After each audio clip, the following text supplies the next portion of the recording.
Welcome to a nice summer day in Boston as the Red Sox roll along looking to sweep the Kansas City Royals. It's Game 3 of the series.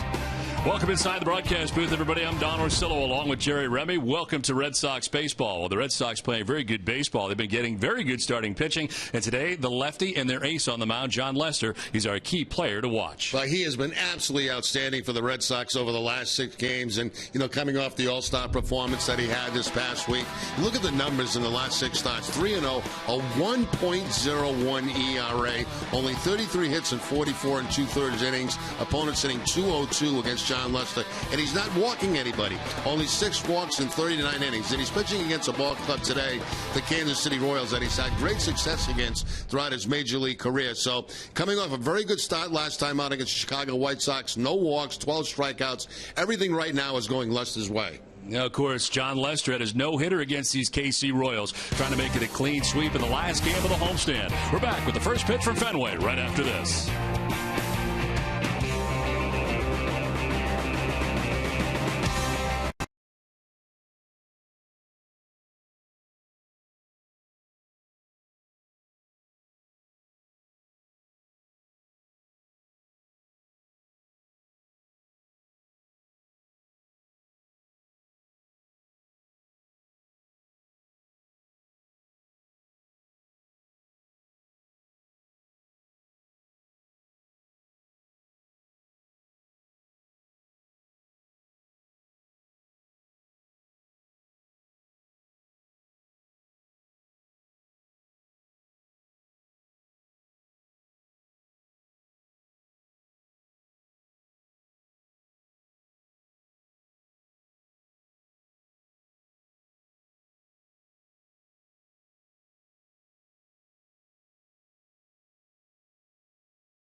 Dunkin' Donuts, your Nissan dealers of New England. McDonald's, I'm loving it. And by Toyota's website for deals by Toyota.com.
brought to you by your Subaru dealers of New England, Dunkin' Donuts, your Nissan dealers of New England, McDonald's, I'm loving it, and by Toyota's website for deals by Toyota.com. Welcome back to Fenway Park, as it's turned out to be a beautiful day. Blue skies above after the clouds have cleared, and the Red Sox trying to make it a clean sweep over the Kansas City Royals today. Let's send it down to L. Duncan. Okay, thank you so much, Don. Well, Mike Napoli, with his heroics this weekend, undoubtedly deserves the day of rest that he is getting today, which means that Mike Carp gets his first start in 8 days. John Farrell talked a little bit about Carp and his ability to take on a role where it's consistently inconsistent in our Gecko quote of the day. It's a difficult role, and guys that have had success in that role usually have low-maintenance swings, where it's a compact swing. You know, Johnny Gomes we talk a lot about. Mike Carp is the left-handed version of that, where he's done a very good job of not being in a starting role or getting at bat over a 3 to 7 day span, and you insert him, and he puts up a quality at bat. I asked Carp how he felt about the fact that John Farrell has so much confidence in him, and he says he feels good, whether it's pinch hitting or starting, he's always ready to go. Now, Don, I know you were on vacation for a few days. Did you have to do any extra stretching of your voice or anything to be prepared for today? Well, that's a good question. I haven't yet, but I probably should as we get this thing started this afternoon. I've had some rest for the voice, but good to go, as are the Red Sox. They've taken the field today on this Junior Announcer Day. Let's check out the Kansas City Royals starting 9.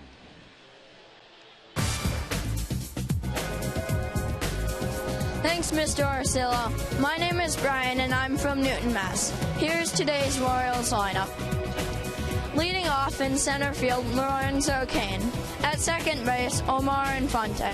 At first base, Eric Hosmer. At the third baseman, Danny Valencia. In left field, Alex Gordon. The DH, Billy Butler.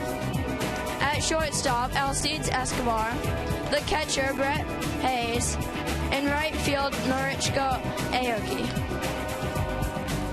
Nice job, Brian. Well, we'll take a look at our starting pitcher today, presented by your New England Audi dealers.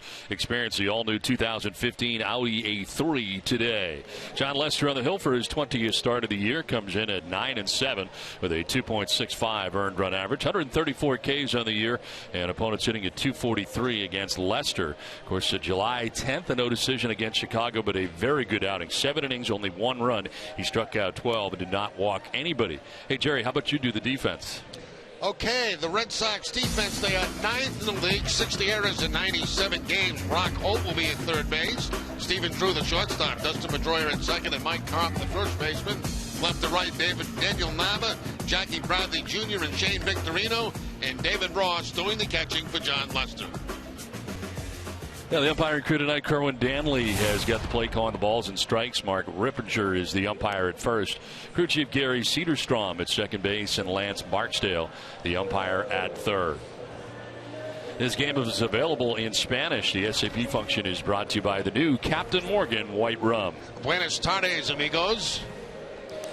Now, very nice conditions, as I mentioned. The clouds have departed right now. Blue skies above Fenway, 74 degrees. Breeze in from right at 10 miles per hour. The forecast partly cloudy for the remainder of the day, as the Red Sox playing their final home game on this homestand before heading out to Toronto and Tampa Bay. And a tough stretch coming up here, and John Lester trying to make this a clean sweep against a team that he has enjoyed great success against. And as I mentioned in the open, of course, his no-hitter was against this Kansas City Royals team as well. Now, here is Lorenzo Cain to get it started.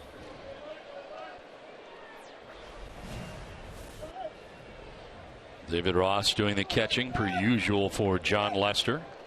This tandem has worked very well together, and John Farrell keeping it together.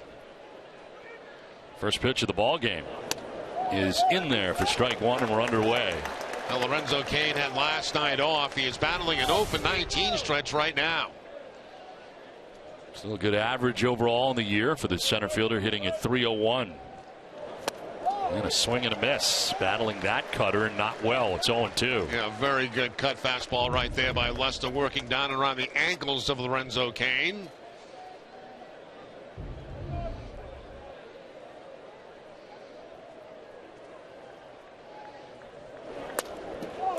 Goes away and misses. A ball and 2 strikes to Kane. Kansas City coming in with a .500 record, 48-48. They are 6 games back of the Tigers in the American League Central. Rapid foul over and into his own dugout. By the way, I'm Jerry. Who are you? I'm Don Orsillo. Hi, Don. Nice to see you. Jerry, how are you? I'm very well. How you been? Heard a lot of good things about you. Yeah. How you been, my friend? How you been? That's the question. Good. Yeah, good. Look all tanned up. A little beach time. As Lester misses away, and it's 2-2. Seemed very strange, but glad to be back. Yeah, glad to have you back. Thank you much. Well, the Red Sox have certainly played some very good baseball lately all of a sudden. Yeah, it's been fun over the last couple of days. There's no question about that. Exciting baseball that they've been playing, and hopefully that'll continue.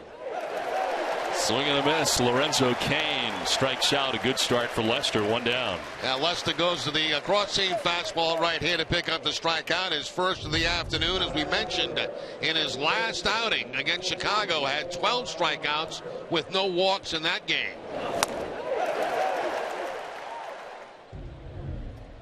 So Cain retired. 1 down here in the first inning for the former Detroit Tiger, Omar Infante. 282, 5 homers. 47 runs driven in for Infante. A double and a sacrifice fly in last night's game. 5-game hitting streak coming into today's action. Hitting at .450 in the last 5 games.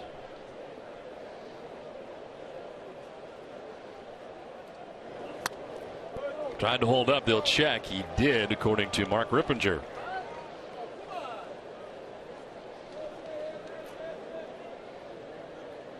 Lester has never lost to the Kansas City Royals here at Fenway Park. 5-0 with a 1.02 earned run average, his 7th career start. Off the end of the bat, a little pop up right side. Pedroia equidistant between first and second, 2 down. Well, fans, you can test your Red Sox IQ right now with the MLB Preplay mobile app. Download for free and start predicting every at-bat of every Red Sox game all season. Today, Preplay predicts John Lester will go 7 1/3 innings, allowing 5 hits, giving up 2 earned runs, while striking out 8. Another quality start on Preplay. Yes. Longest running record. Yeah, every game. 2 down here in the first. Eric Hosmer, the batter. Maybe challenging Cal Ripken's record, and Cal is in the ballpark today, broadcasting for TBS this afternoon.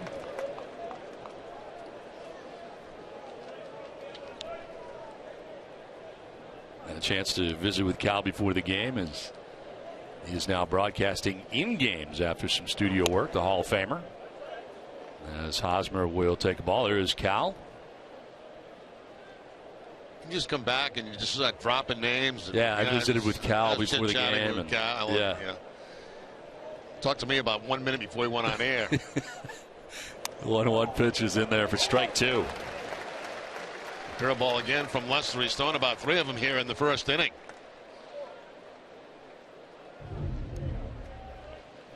Starts it inside, gets Hosmer to jump back and picks up the inside corner.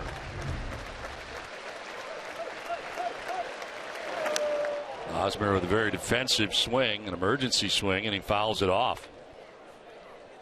He's got good numbers against John. 3 for 10 in his career with a home run, and Hosmer right now on a 15-game hitting streak. Danny Valencia briefly with the Red Sox in the past, waiting on deck and batting in the cleanup spot.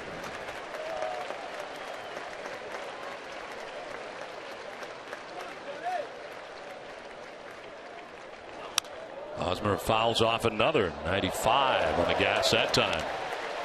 Well, today's league leaders are brought to you by the new Captain Morgan White Rum. They are batting leaders last 10 days. Robinson Cano at 481. Adam Eaton, who we saw with the White Sox. Kevin Kiermaier we'll see next week with Tampa Bay. And Brock Holt along with Eric Hosmer. Holt today for the Red Sox at third base. Look out, and Hosmer gets hit on the hand, it appeared, and he quickly hops up and heads down to first base. He's lucky he didn't get that one right in the face. He was fortunate enough to get that hand up in front of the face before it was able to hit him. There's that fastball upstairs. You can see it gets him right off the wrist. It looked like somewhere in that area, but that was very close. You can hear somebody yell, probably David Ross, "Look out." Hosmer appears to be okay. And Yost looking out there to make sure. There is Danny Valencia. Their baseman at 293 with 2 homers and 10 runs batted in. Hasn't played since July the 10th against the Tigers. He's 2 for 3 in that game, but it's been a while in between starts. And they dropped him in that 4 spot because he's got pretty decent numbers against Leicester. There are the numbers against Leicester. Always hit Boston well. 316 against the Red Sox with a .519 slugging percentage in 22 games against his former team. And Leicester ahead of him quickly, 0-2.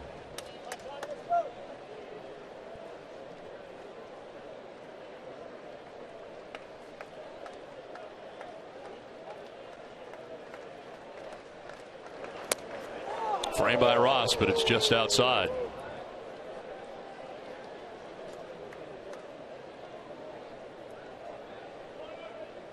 Leicester has not only beaten the Royals, but has limited them to a small number of runs. 1 or no earned runs in 8 of his 10 career starts against Kansas City.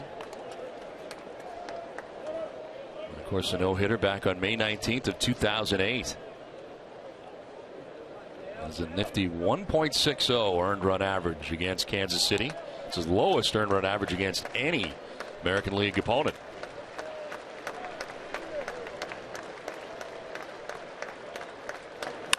Back at him and through into center field. A base hit for Danny Valencia. What Valencia is. Boy, he got down on the count 0-2, hung with it, a good at bat, and drives it right back up the middle. Yeah, did a good job. A cut fastball that kind of stayed out over the plate, not exactly where Leicester wanted it, and then right back up the middle for Valencia.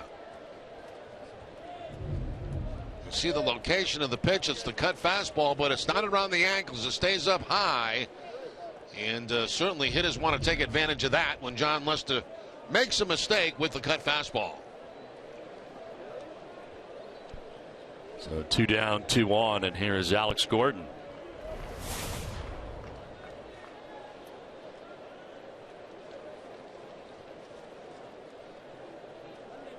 One for 3 of the walk last night.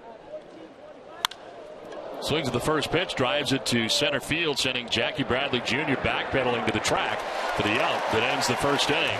Lester works his way around to hit batter and a single. Red Sox coming up.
The city doesn't score in the top of the first on this junior announcer day. The Red Sox lineup coming up. Today's starting lineup is brought to you by McDonald's. I'm loving it.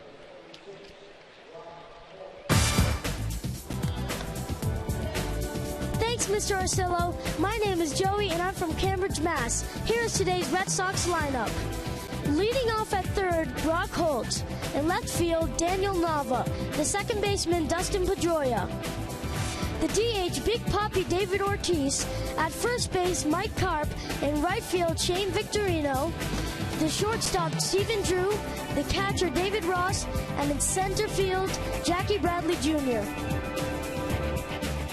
Nice job on the mound today for the Kansas City Royals. Yordano Ventura dealing with Brock Holt here in the bottom of the first inning. He's got good giddy-up, 97 miles an hour on his fastball. Ventura grew up loving Pedro Martinez and makes his 19th appearance, 18th start of the year. 3.22 earned run average. 7-7 mark coming in. Opponent sitting at 248 against him. His fastball ranges 97-98, and he is not afraid to pitch inside, which has been a great thing for him so far in his young career. Yeah, first time that he's faced the Boston Red Sox, coming off a win against the Detroit Tigers last time out.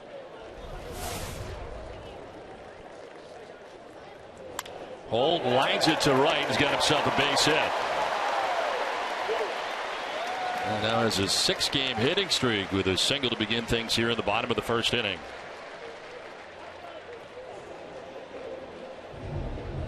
Brock Holt gets a fastball at 100 miles an hour inside corner and is able to pull the ball on that inside fastball to pick up the base hit. The numbers over the 6-gamer for Holt. There's aboard to begin things here in the bottom of the first inning. Now Daniel Nava in the 2 spot today as he gets a start in left field. Mike Napoli with a day off, at least to begin the game. There's a little shift in the Red Sox lineup, and you get Shane Victorino back for his second game now. Shane eventually be back in that 2 spot. Right now batting 6th. Yeah, brought a little energy to the ball club last night here at Fenway Park. Good to see him back on the field.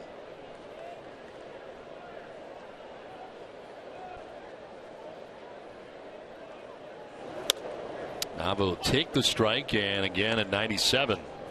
Fastball, changeup, breaking ball for Ventura.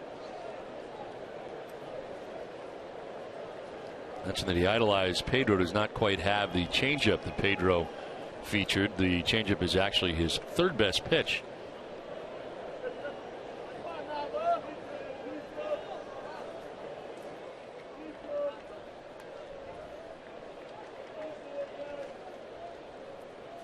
Holt held on at first base by Hosmer.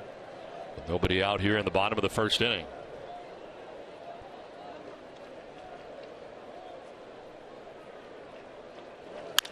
On the ground up the middle, it'll find its way into center field.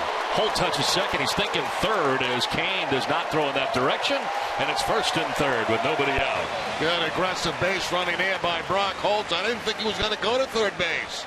Lorenzo Kane was not that deep in the outfield and put a very good charge on that ball. But Brock Holt, with no hesitation, just takes off to third base.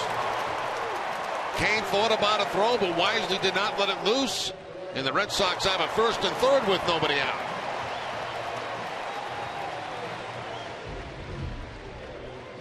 So runners at the corners, nobody out for Dustin Pedroia. 1 for 8 in the series and was held hitless in last night's game. 0 for 4.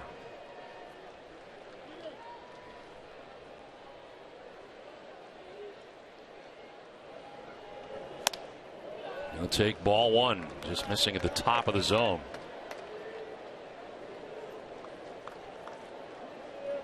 .247 with runners in scoring position, but much better lately since June the 29th at .438. As hot as Ventura throws, he's had 1 double-digit strikeout game. That was against San Diego when he struck out 10. And that was much earlier in the season. Falls behind Pedroia 2-0. There's that changeup you were talking about, Don, and that was at 86 miles an hour.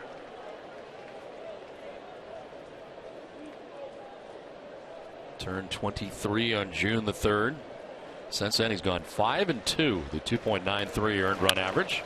Grounded back up the middle. A little indecision as who's going to take it. A run will score as Escobar, the shortstop, applies the tag in the bag himself. A little miscommunication there. Infante and Escobar both going after it.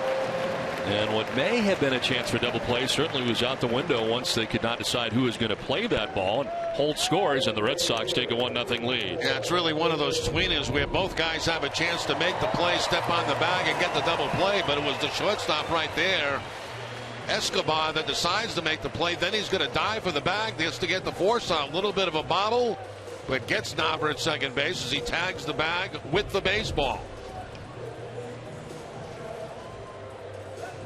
One down, Pedroia at first base. They go to the shift here on the right side for the Royals.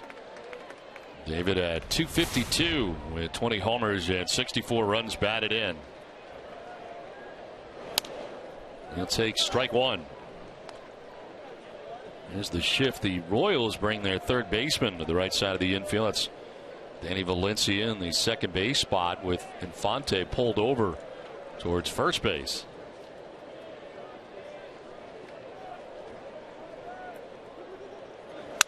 On the ground into the shift. Valencia to second for one, on to first. It'll be two in the end of the bottom of the first inning. But the Red Sox grab a run against Ventura and lead it 1-0.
His timeless moment is from May 19, 2008. John Lester became the 18th pitcher in Red Sox history to toss a no-hitter. Lester no-hit the Royals on 130 pitches en route to a 7-0 victory. Remember, the final out was Alberto Callaspo, who was a pinch hitting at that time for Kansas City. He's now gone on to Anaheim and Oakland. But amazing night for John Lester, one he will never forget. He has given up a hit today already, hit a batter in the first inning, and now deals with Billy Butler, the DH. Good hitter, kind of an off year for Billy Butler so far, and the numbers that he is used to. 272 average, 3 homers and 36 runs batted in. Yeah, we mentioned last night, Don, only 3 home runs on the season for Butler, and that's one of the reasons that the Kansas City Royals are last in the league in home runs hit.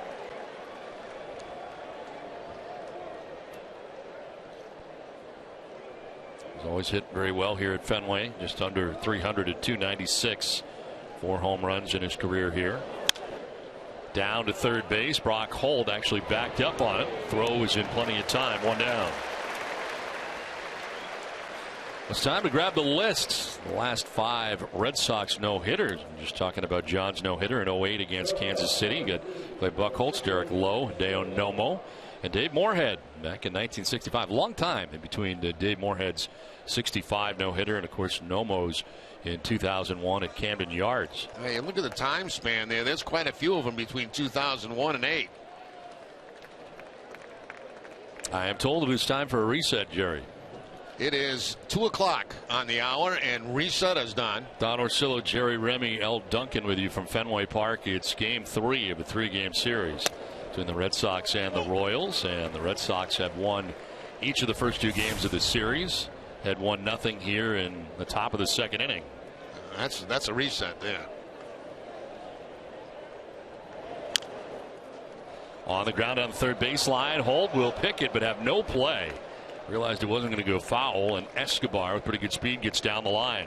Yeah, that's really the only chance that Holt had, but it looked like that ball was going to hug the grass all the way. He gets on top of a curveball from John Lester, and right there Holt picks it up. It did not look like it was going to roll into foul territory, so you get the man at first base. Escobar with the base hit. 1 down, Escobar at first, and Brett Hayes, the batter. 119 with a home run, 2 runs batted in. He starts the day game after the night game.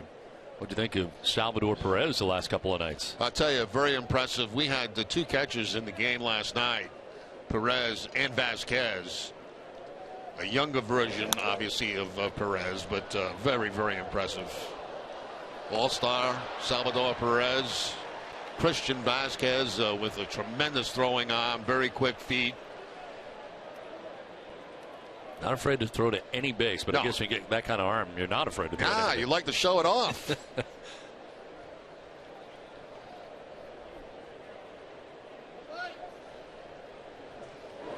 Hayes grounds it softly down the third baseline. Holt will barehanded throw this time in time. Nice play by Holt. He's been tested twice, had a better chance this time, and gets it done as Escobar takes second base. Well, you hope to get that ball right in the fingers of your hand, your bare hand, so you can get a good grip on it to throw to first base. If he goes to the glove on this, he may not have time for a transfer. Nice play by Brock Holt down at third base. Good, strong, accurate throw, and the stretch at first base by Mike Carp. 2 down, Escobar at second base, and here's Nori Aoki, the right fielder. Aoki batting out of the 9 spot at 258. No homers and 14 runs batted in. Was 0 for 2 with a walk last night. Batted 8th last night, bats 9th today, and sprays 1 foul. Let's take a look at John Lester's key matchup, brought to you by People's United Bank, where John Lester does his banking. Career against Kansas City, 10 career starts, 6-3, with a 1.60 earned run average, and again 5-0 here at Fenway Park.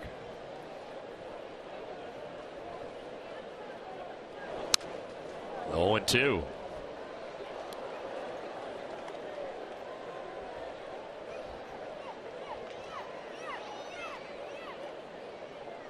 Aoki will occasionally bunt. Has 6 bunt singles on the season, but he bats here with 2 down and a runner at second base.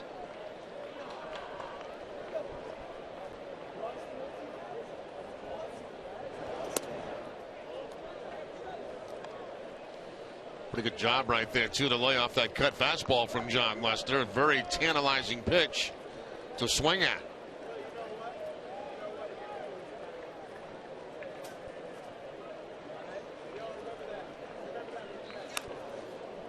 Almost got a piece of him that time as he ducks back out of the way of the breaking ball. Lester trying to spin off the curveball that time. No break to it. Hitting Hosmer in the first inning.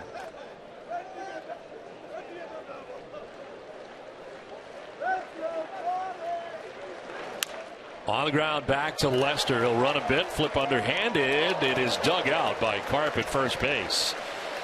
The Royals leave Escobar at second. Inning and a half done. 1-0 Boston.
Jaffe and Andy Brickley have all the latest news and trade rumors from around the NHL.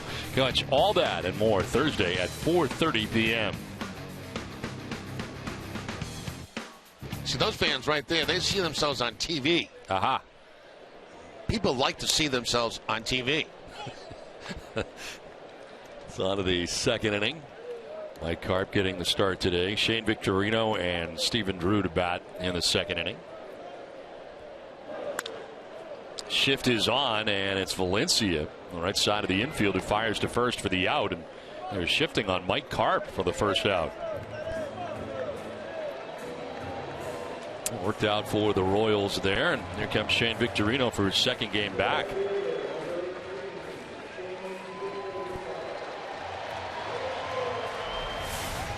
Now receiving a nice hand once again.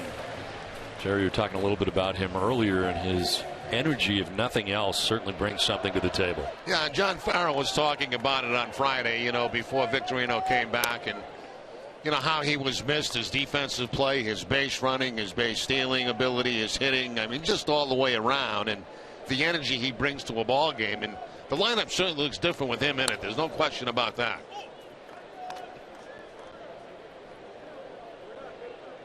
A big test for him was to play back-to-back rehab games, which he did successfully, to work his way back here again. And a little squibber that goes foul at the plate.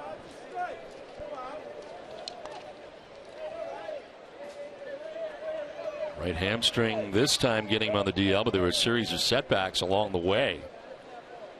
And some back issues, some leg issues.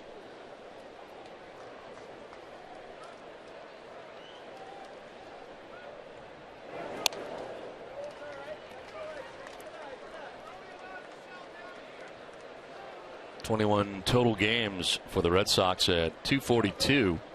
We're going on the DL on May the 24th. Fouls it straight back, the 99-mile-an-hour fastball.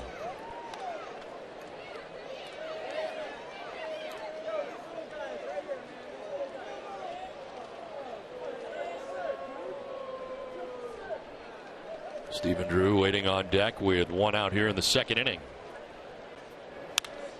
To center field, right at Lorenzo Cain waiting out there, and there are two outs here in the second.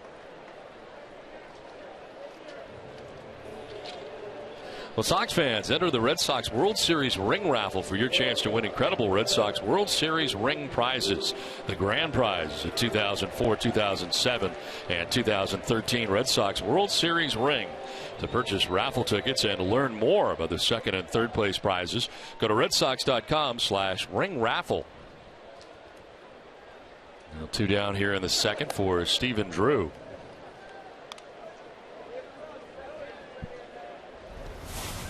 .167 average for Drew.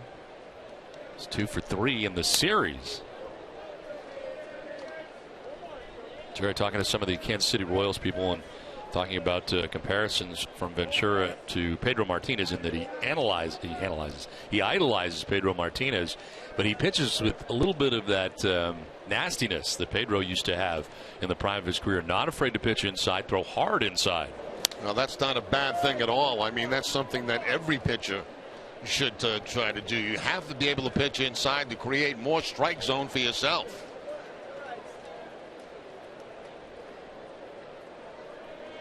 He's 23 years of age, from the Dominican Republic. 7-7 coming into today's game, and fly ball to center, right at Cain again. Now 1-2-3 second inning for Ventura. A 1-0 Red Sox lead through 2.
Dunkin' Donuts. Download Dunkin's free mobile app.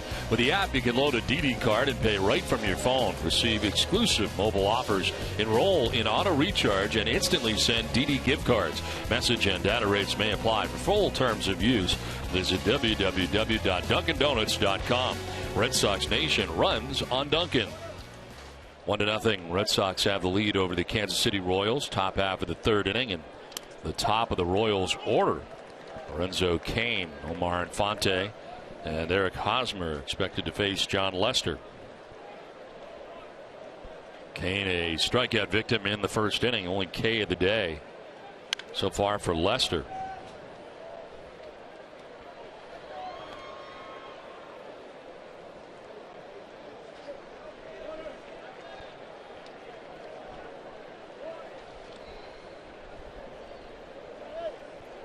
Cain 0 for his last 20.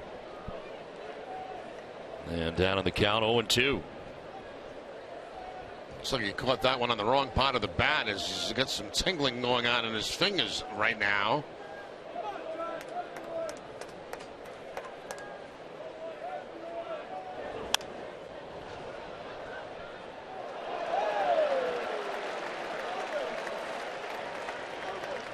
Lester hitting a batter, giving up a single in the first inning, working around that. A 1-out single to Escobar in the second, got around that, and Kansas City has stranded 3 base runners through the first 2 innings. It'll bounce in for ball 1.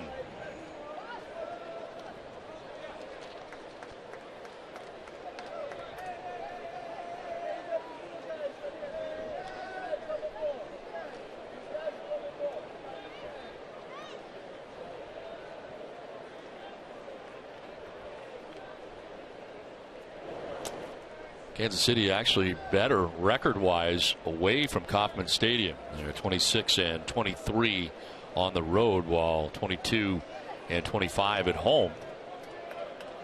Overall at 500 for Ned Yost's team, 48-48 coming in, and again 6 games back of the Tigers, with the Indians in between. And this has been a painful at bat for Cain, who goes down. Yeah, first the fingers, and now he takes one off the foot or the lower leg somewhere, the shin. Once again, John Lester burying that cut fastball inside and right off the shin, where he has the protective guard on.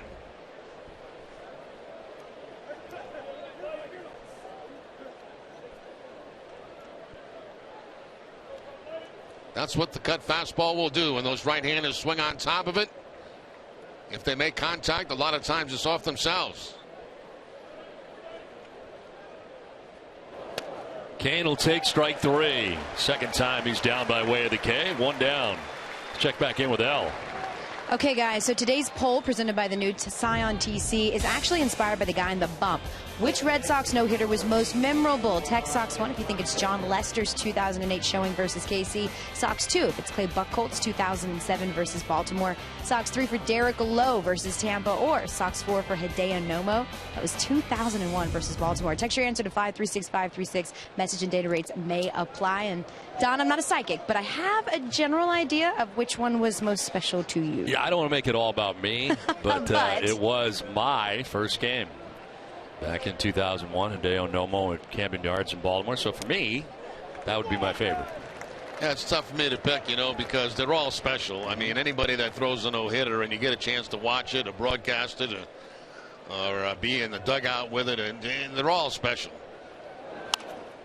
What is the one that sticks out for you? You got a couple, right? I like Clay Buchholz's. He was so young when he came up and did it.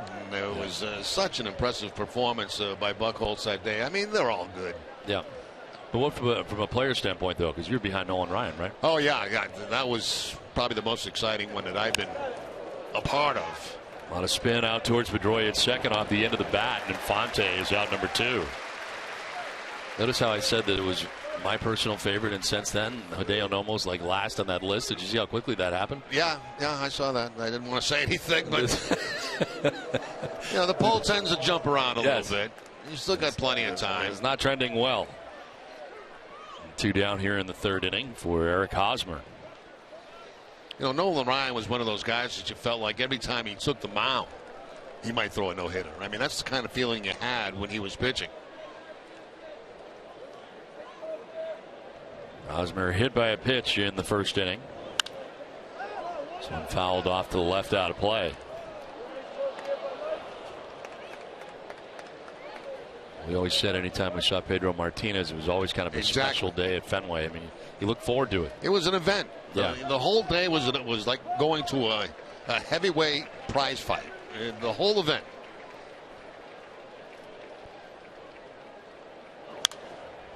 Golf foul off to the left, and it's 0-2. And a good heavyweight fight. Yes. You know, not two fat old guys beating away at each other. You know, I mean, quality heavyweight boxers. You know, star power. Right. Nothing worse than those guys that come back like 9 times. And, yes. They don't even throw punches. No, they take a lot of punches, and they wait for the big blow. Try to wear out the blubber around the kitchen, you know. I will say the boxing is not what it used to be, at least when I was a kid. I mean, it used to be a big... It hasn't been the same since Ali left. Yeah, well, that's been a while. Yeah, that's been a long time. Been a while. At least in the heavyweight division. Yes. Yeah, I'd say the other divisions have been much better, where the heavyweight division used to be the big deal. Yeah.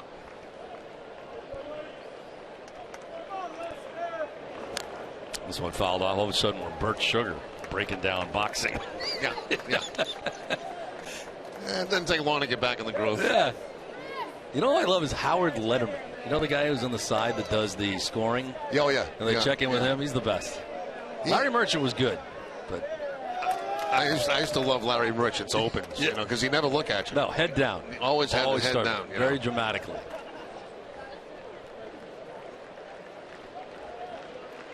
One-two pitch coming to Eric Hosmer. Asks for time, gets it. Kerwin Danley.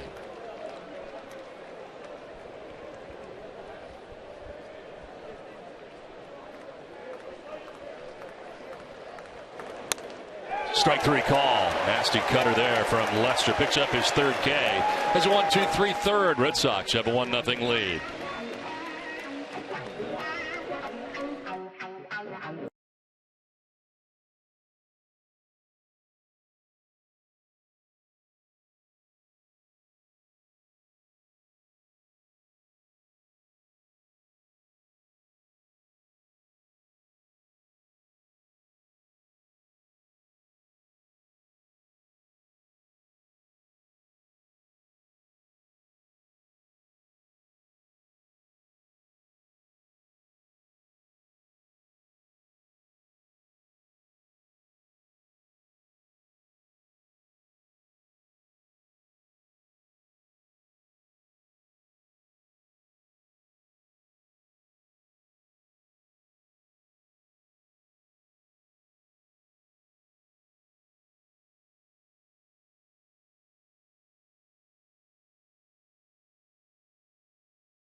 Park, and it's on to the bottom of the third inning, as it'll be Ross, Jackie Bradley Jr., and Brock Holt coming up.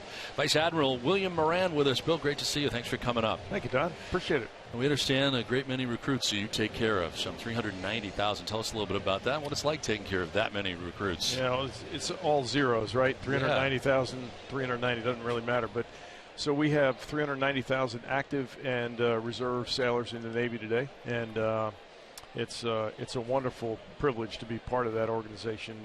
taking care of families and sailors all around the world. So we just got back from a trip to Italy and rode to Spain, where we've got some new capability going in out there, and it was a great trip to visit a lot of our folks overseas, where there's a lot of action out there in the Mediterranean part of the world today, and Navy's operating forward and doing great things. So, how much traveling do you do as a result?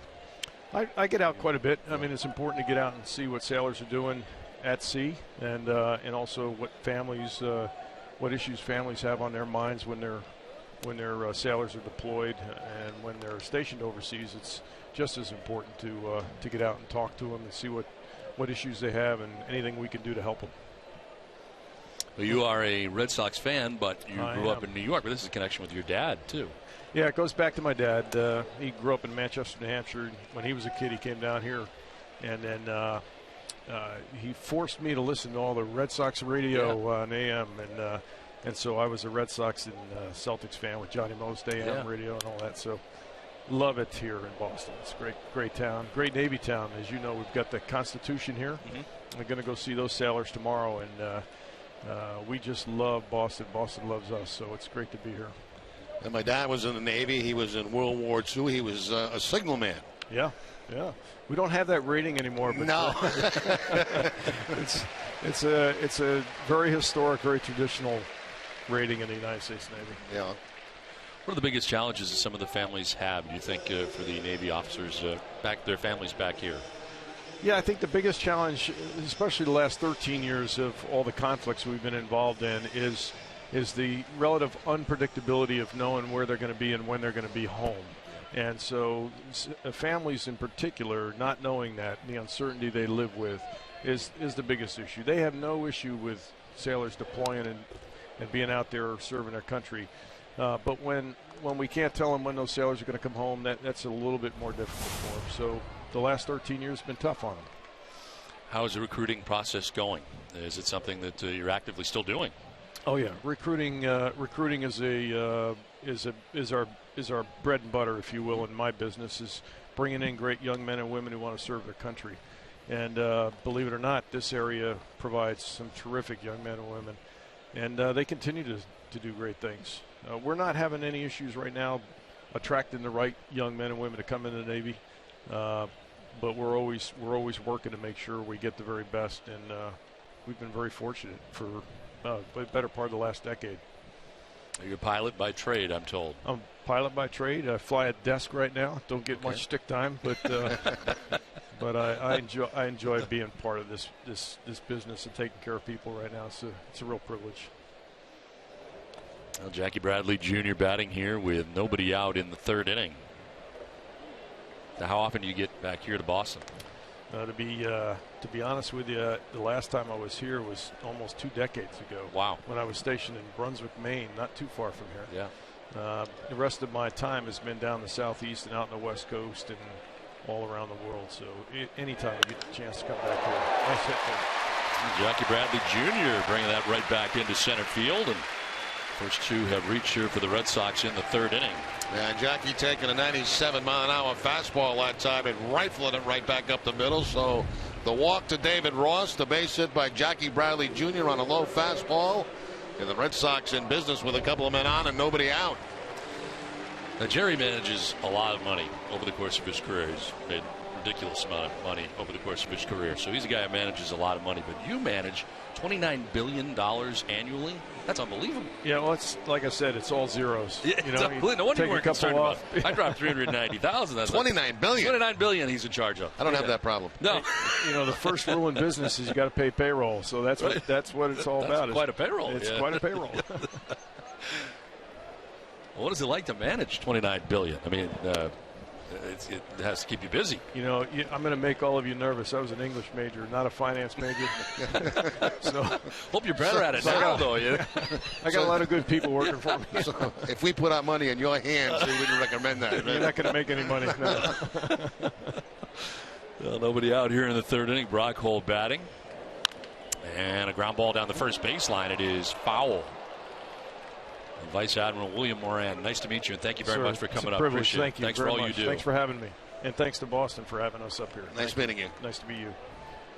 Well, it is 1-0 here with the Red Sox on top of the Royals, and the Red Sox threatening here in the third inning with 2 on and nobody out.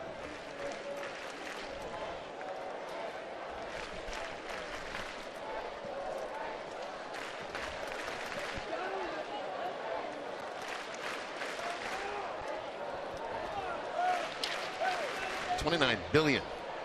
Yeah, that's a little bit. Billion. With a B. Yeah. A billion. I'm talking to him about 390,000. 29 billion. Billion.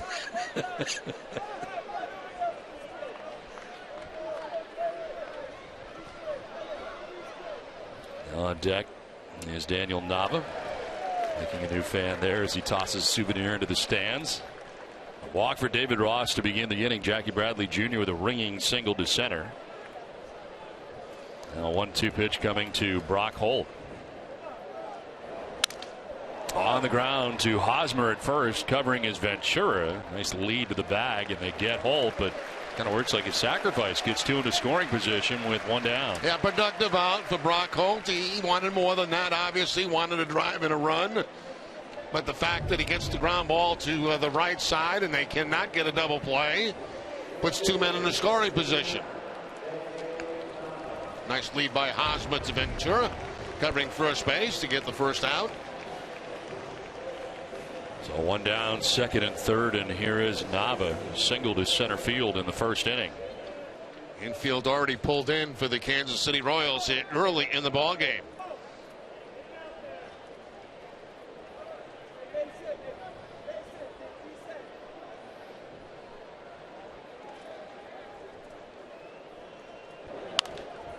Popped up foul. That'll get back and out of play.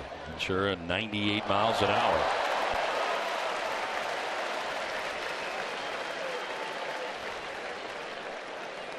You see a lot of relievers working at 98 miles an hour, but not a great many starters operating that like. Nice grab, 2 hands. And be able to maintain that velocity throughout the course of a game.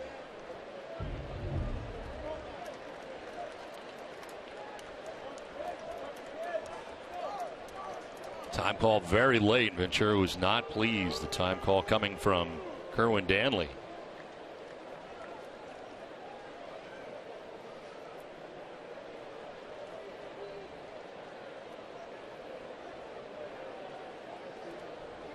Red Sox run scoring on a fielder's choice for Dustin Pedroia, picking up his 37th RBI. It scored Brock Holt back in the first inning, and that has been the difference in the game.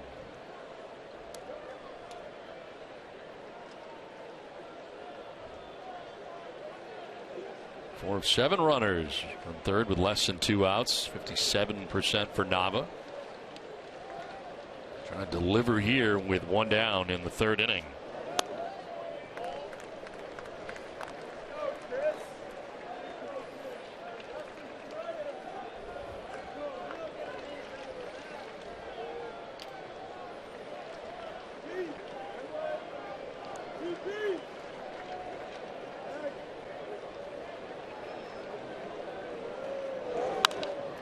Fouled off again, and it's a ball and 2 strikes.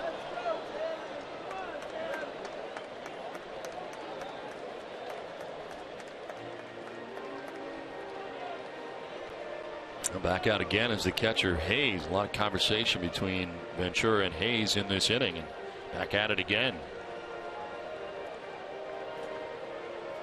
The Red Sox will go to Kansas City, and that'll be a 4-game series when Boston is at Kauffman Stadium.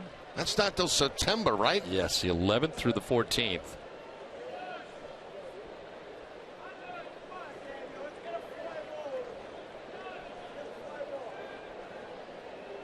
Red Sox trying to pick up their 6th sweep of the year. Would be their 5th at home with a win today.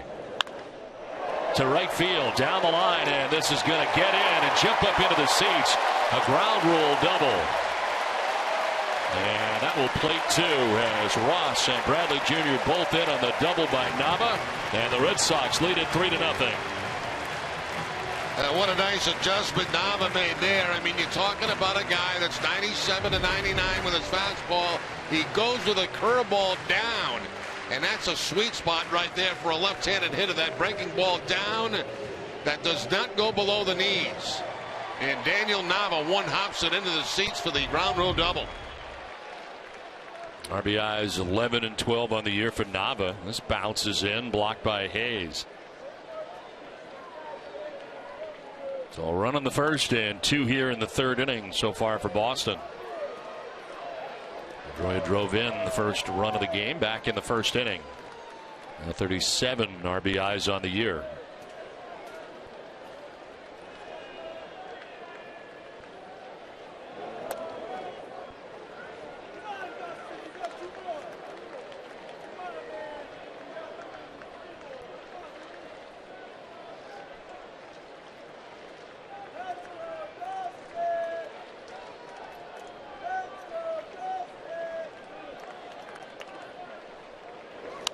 Pedroia fouls it back and just above us. Wow, that was close. That was a hot shot. We're just talking to the Vice Admiral about how many balls come up here. It doesn't happen very often. Almost just did. Yeah, and a hard one, too. Yeah. That was a little too hot to handle, I would say. Yeah. It was a duck out of the way one, especially with a ricochet into your grill.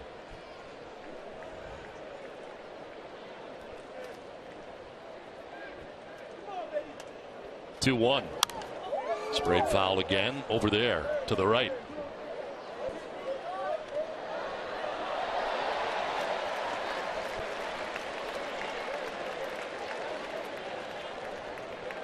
And 2 strike hits. Pedroia 49. Tied with Victor Martinez and Mike Trout. Leaders J.J. Hardy and Nick Markakis. Both, of course, of the Orioles. Full count now. So many close games played by the Red Sox this year. They played 39 games decided by exactly 1 run. And in those games, the Red Sox are 19 and 20. Most in the American League and the second most in the majors. 1 shy of 40 games played by the Pirates decided by 1 game, 1 run.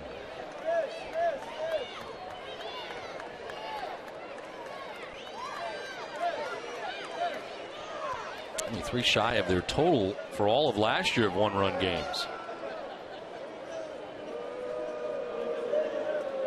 A little more room here today created in this inning as they had a 1-0 lead coming into the third, but it's 3-0 now. And Pedroia will take the walk with 1 down. The second free pass of the inning given up by Ventura. I remind you to watch Sox in 2 every game day at midnight, presented by Kiel Vodka. Stay balanced.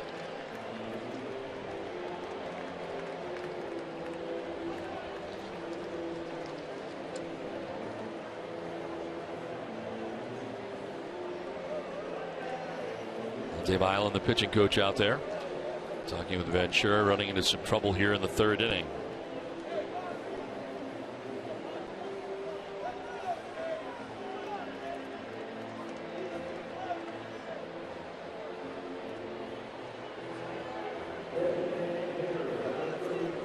Red Sox are second in the majors with 346 walks. They get 2 this inning. And David Ortiz coming up with runners at first and second and 1 out here in the bottom of the third.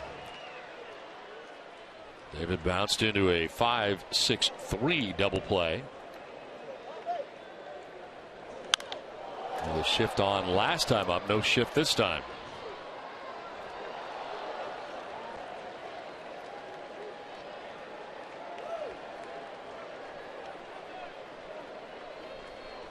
This time they leave Escobar on the left side of the infield, and Valencia, for that matter, the third baseman, initiated the double play last time.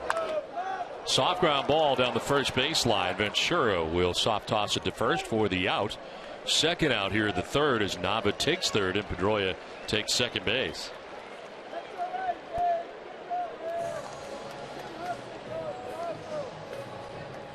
So 2 down for Mike Karp.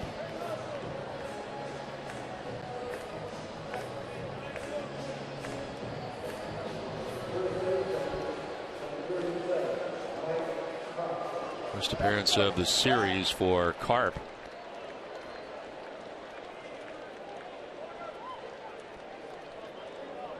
Remarkable how he could keep his timing last year when he came off the bench, and certainly coming off the bench is not for everybody, but Carps always appears to do something good whenever he's in the lineup. Sublime, his favorite band. Any dessert will do. Hawaii. Empire, his favorite place in Boston. Wants to know what time it is when he wakes up. It's the first thing he thinks about.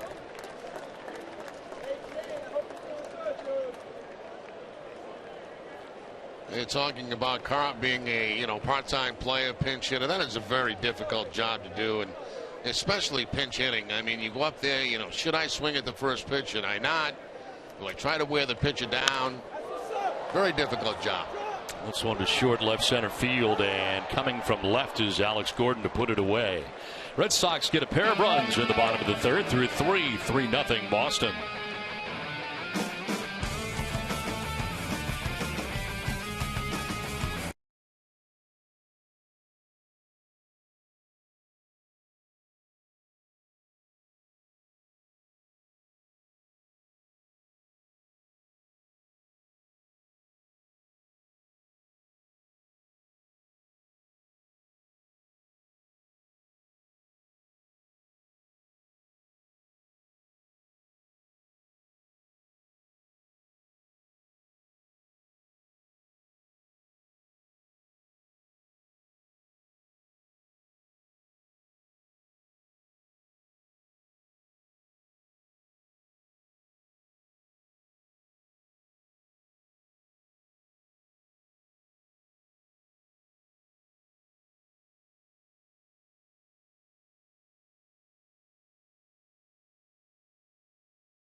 Great day today in Boston, and the Red Sox enjoying the score so far as well, on top 3-0 over the Royals as we play into the fourth inning. Danny Valencia, Alex Gordon, and Billy Butler featured here in the fourth.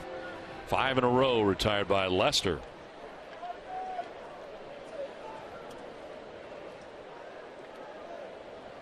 Pitch number 50 of his outing coming up, and Valencia skies one to shallow left. Nava waiting on it, now coming in. Will put it away. Sunglasses on, one down. From technologies that make your life easier to people who care about your community, Eastern Bank is committed to putting you first. Learn all the ways Eastern puts you first at easternbank.com. One out in the fourth inning for John Lester, and it brings up Alex Gordon. Lester had hit a batter and given up a single in the first inning, and Gordon hit one to the warning track in center field, but Jackie Bradley Jr. got back there to make the catch. And the Royals stranded a pair in the first inning.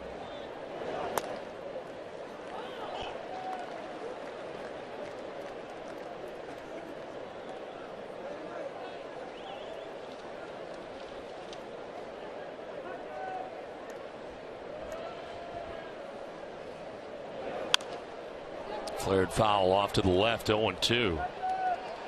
It's time for today's key matchup, brought to you by Honda. Start something special, the great deal on a Honda. Alex Gordon against John Lester, just 2 for 18 with 7 strikeouts mixed in.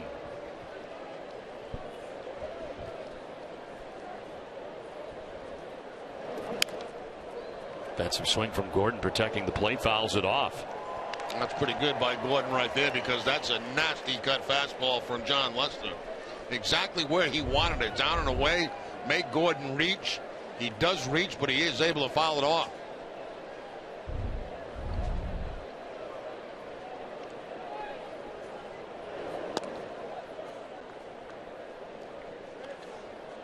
Two hits allowed today by Lester, single by Valencia in the first inning, and infield single for Escobar in the second. There's Billy Butler waiting on deck.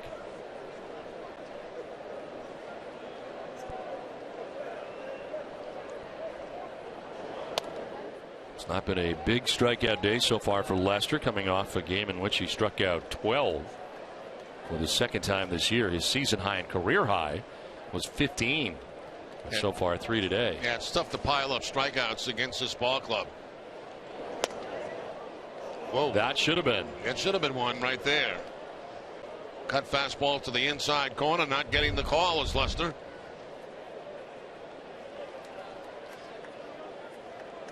Pulled up a little bit by David Ross, but Kansas City, the toughest team in the American League to strike out.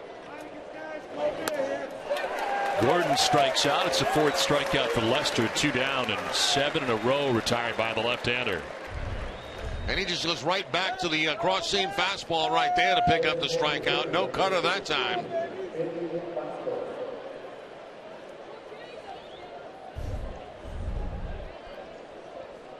Now 2 down here in the 4th inning for Billy Butler.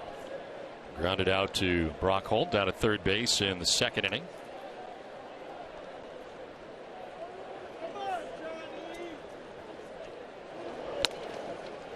We'll take strike 1.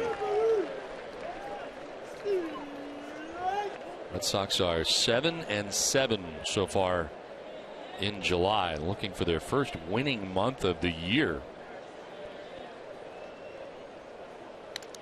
Off the end of the bat, foul gets a piece of David Ross. Yeah, it looks like it got Ross right off the arm. Or maybe the fingertips. Definitely got some flush.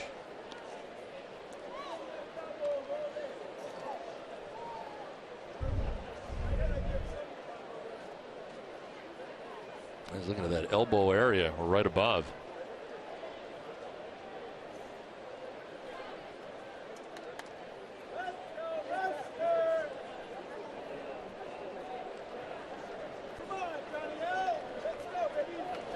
Butler with a swing and a miss. He'll strike out. Back-to-back Ks for Lester, 5 in all.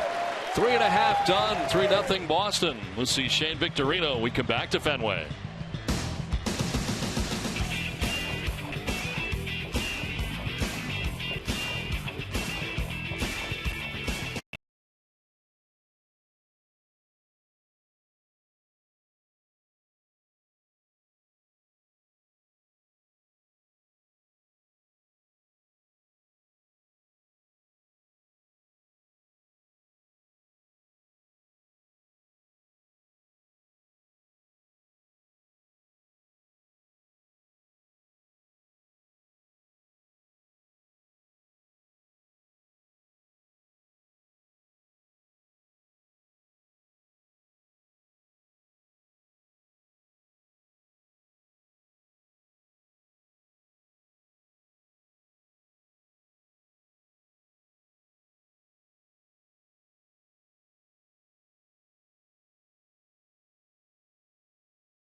Small business keeps our economy and community strong. That's why they've been named the #1 SBA lender in Massachusetts 5 years in a row. Eastern Bank, here, you're first. Now back at Fenway Park, away from Tampa. What is going on? 1975, I was 6 years old. Yeah. There I am. I think, am I sucking my thumb? What am I doing there? And there you are, all studly in your Angels uniform, ready to bunt. Ready to sacrifice. Get up there and sacrifice. Nobody on. There's Shane Victorino, who takes strike one. Game 2 for Victorino, back off the rehab stint and DL, and Shane flied to center field in the second.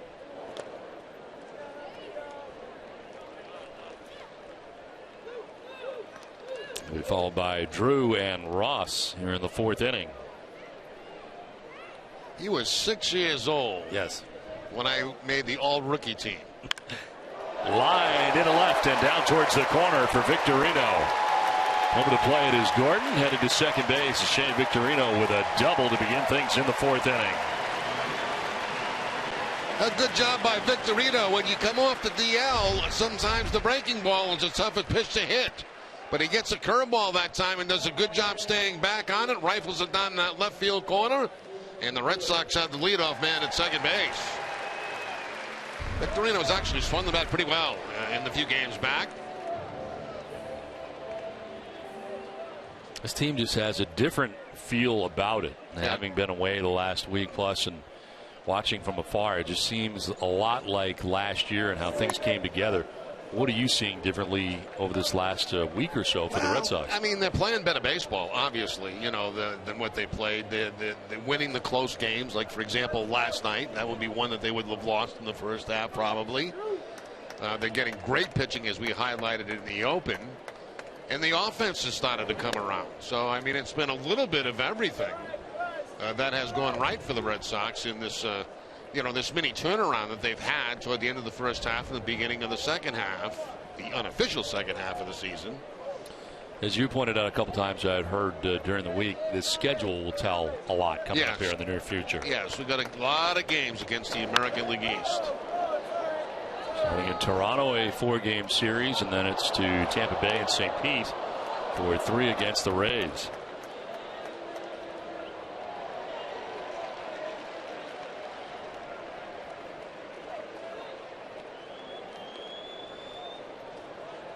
Drew fly to center in the second, 0 for 1.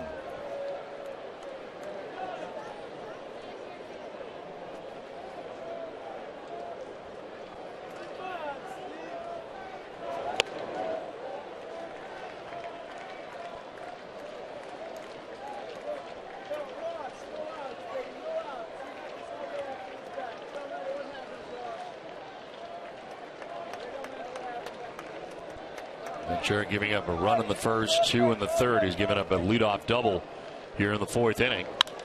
Now fly ball to center field has Kane coming over to make the catch, and no advance for Victorino, who remains at second base.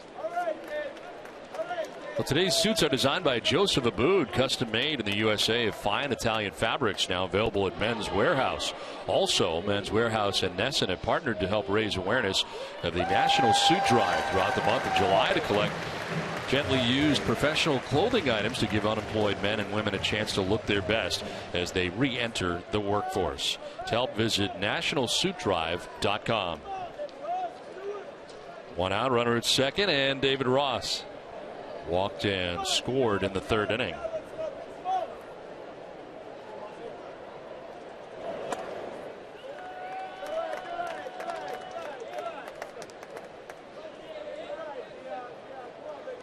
And watching the Abood commercials, I always wait for you to come in. And because after you made that commercial, I'm still waiting for the one where you walk in between the 2 other models. Well, it immediately became a collector's item, so they can't really put it out there much more than once. Limited edition. Yeah. It's weird, though. Once you've seen it, you expect it every time. Yeah, I think it's big over across the sea. Over in England and Italy, places like that, where they want to take a look at real male models. Yes, and sunglasses walking down the hallway. Yes. They should have one of those fans that kind of blew your moss around while you were walking. There's nothing really to blow around. A little flowing moss, blowing around, a little something on top, It's the only thing it was missing. 1-1 is in the air to left field. Back goes Gordon. Backed up to the wall, and that ball will carry out of here. Into the monster seats. David Ross has gone deep for the 6th time this year, and the Red Sox take a 5-0 lead.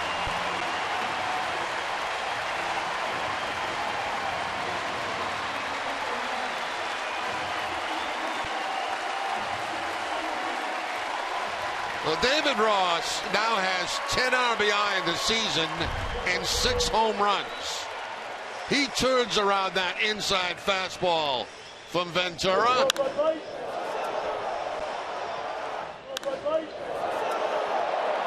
And he puts it up in the monster seat, so the Red Sox jump out to a 5-0 lead.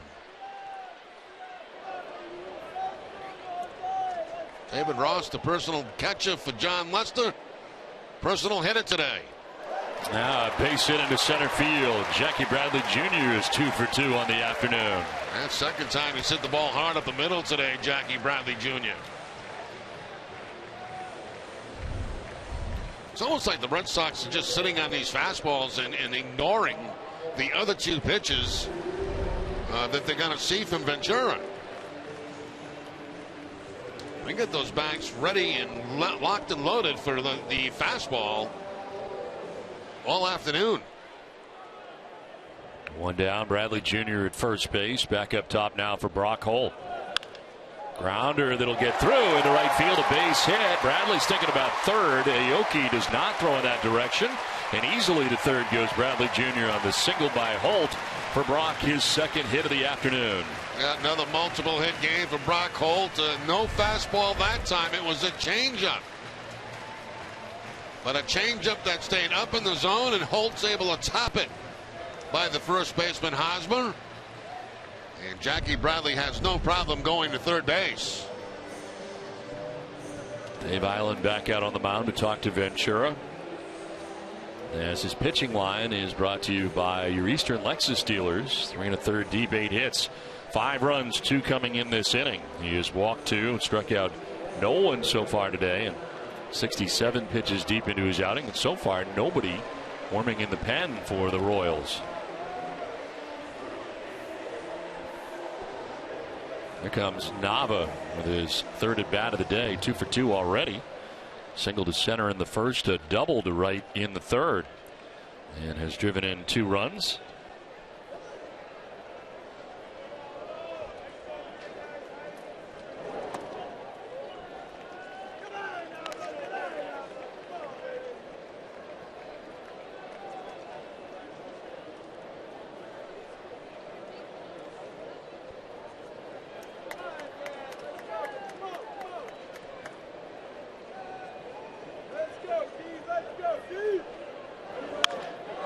In the air to center field. Lorenzo Cain going back, and he will have room, but plenty deep enough for Bradley Jr. to tag and score the 6th Red Sox run of the day. Sac fly for Nava picks up his 3rd RBI of the day, and it's 6-0 Boston.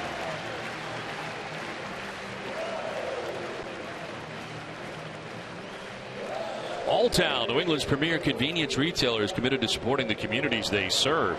For every home run the Red Sox hit the rest of the season, Alltown will donate $500 to Boston Children's Hospital. Visit alltown.com for an Alltown location near you. A nice at bat by Nava. I don't particularly care for a professional at bat, but real good at bat. Looking for a pitch that he could lift in the zone, get it deep enough to the outfield, keep the ball off the ground so there's no double play, and get that run home from third base.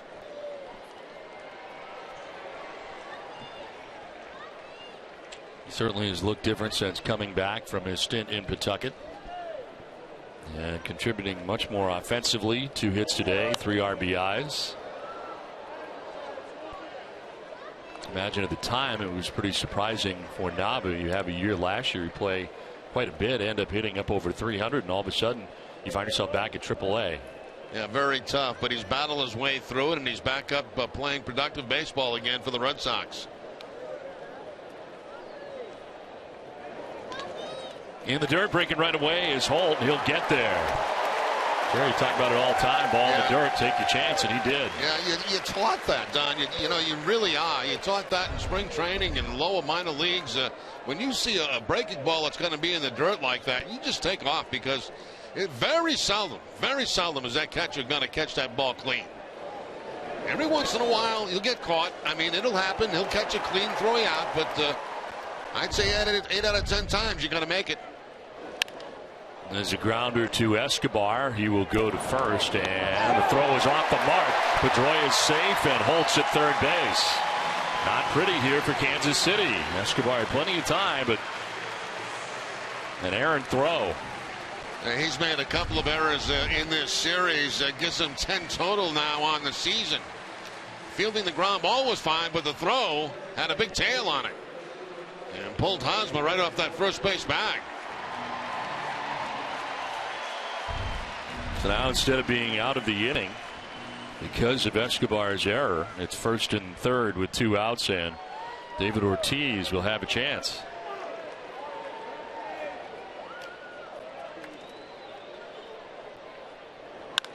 On the ground into the shift, and it's Infante who throws him out at first base and ends the inning. It is a 3-run inning for the Red Sox, and for David Ross, a 2-run home run, his 6th of the year. It's 6-0 Boston.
Away. How has the Wally wave gone since I have departed? Is it much the same or anything different? You know, I haven't noticed over the last couple of nights. I noticed it today, but I haven't noticed it over the last couple of nights. The strobe light is relatively new, I think. I don't remember that. Yeah, that was the last homestand. Okay. The Wally hat, even on a hot day, is a good decision. Oh, yeah, absolutely. Without question. You put it on, I mean... Yeah, sweat. Look at that. It looks great. Doesn't matter how hot it is. This is down to third and quickly by Holt. Over to play it is Nava off the bat of Alcides Escobar. He's headed for second base, and he'll get there as Nava, a little trouble picking it up. Going to be a double for Escobar, his second hit of the day. Now both hits for Escobar coming on curveballs from John Luster too. The single back in the second inning, and now the double here in the 5th inning. Breaking ball, you can see Holt underneath the glove, one that maybe Brock could have had a play on. It's almost like he get caught up in between whether he should dive for the ball or take another step. There's Brett Hayes, backup catcher, grounded out to third base in the second inning. Catching the day game after the night game. Salvador Perez on the bench, available today.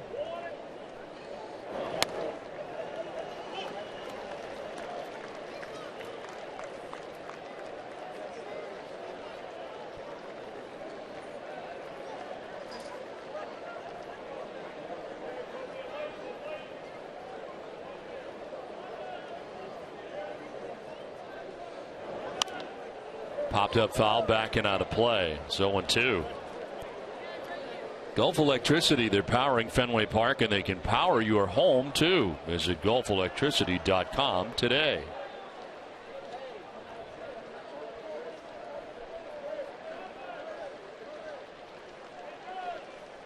Alcides Escobar with a double that breaks up a string of 8 in a row, retired by Lester.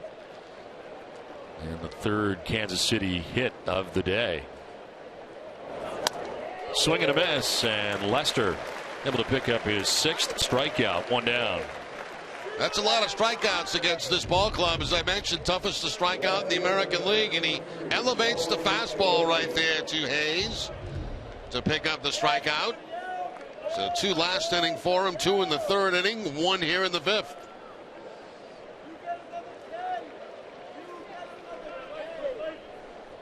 Norioki grounded back to the mound in the 2nd inning, 0 for 1.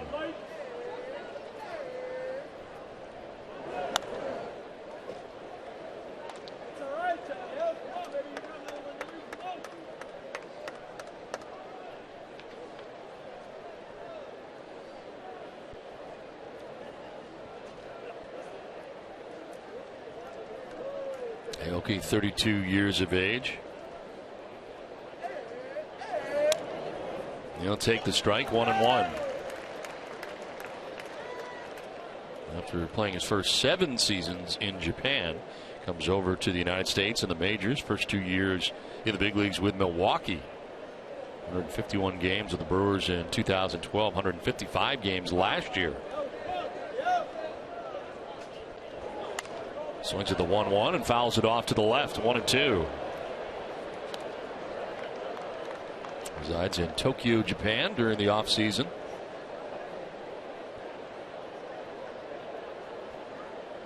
First Japanese-born position player to play for Kansas City, 4th overall. Suzuki, Yubata, and Nomo pitchers for the Royals, but the first position player from Japan in the dirt, and it is 2-2.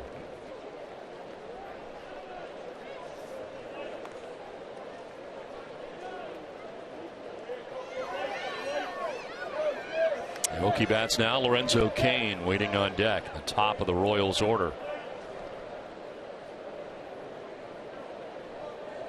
Lester today trying to pick up his 10th win of the year, coming in individually at 9-7 and has a 6-0 lead.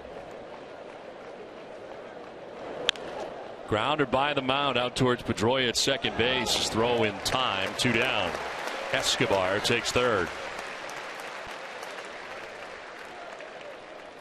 Liverpool Football Club returns to Boston to face AS Roma next Wednesday, July the 23rd, for Buick football at Fenway. The match will feature 2 of the most prominent clubs in European football, setting the stage for an exciting rematch here at Fenway Park. Tickets are on sale now. Go to redsox.com/football at Fenway to get your tickets today. We'll never kayak again, Jerry. I know, ever since you went with Joe Castiglione. That was it. Yep, Puget Sound, Seattle. Never again. The problem was they get tipped over and they strap you in. You can't get loose. So then you can't get loose, and if you're under, and panic sets in. Then panic set in very quickly. Now Joe was terrific because he came over with his paddle and tried to help me out while I was panicking underwater. I was down probably 4 or 5 minutes.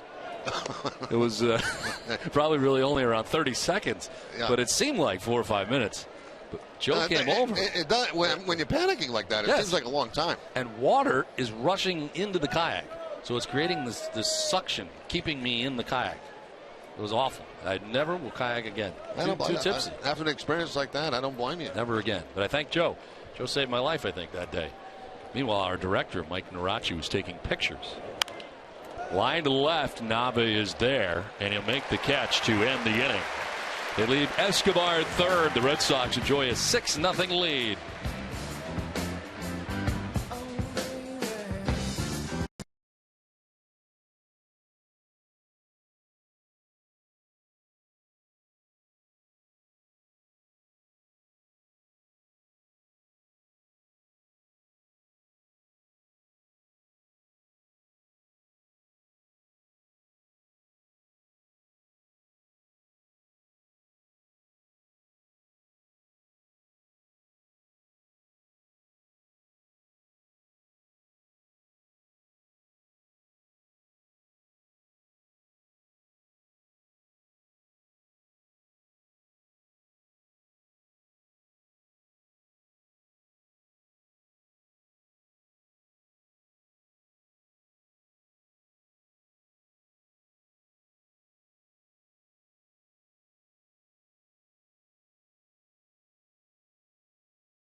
Mason's wide selection of Green Mountain Coffee K-Cup packs would keep you running and guarantees to satisfy any fan base.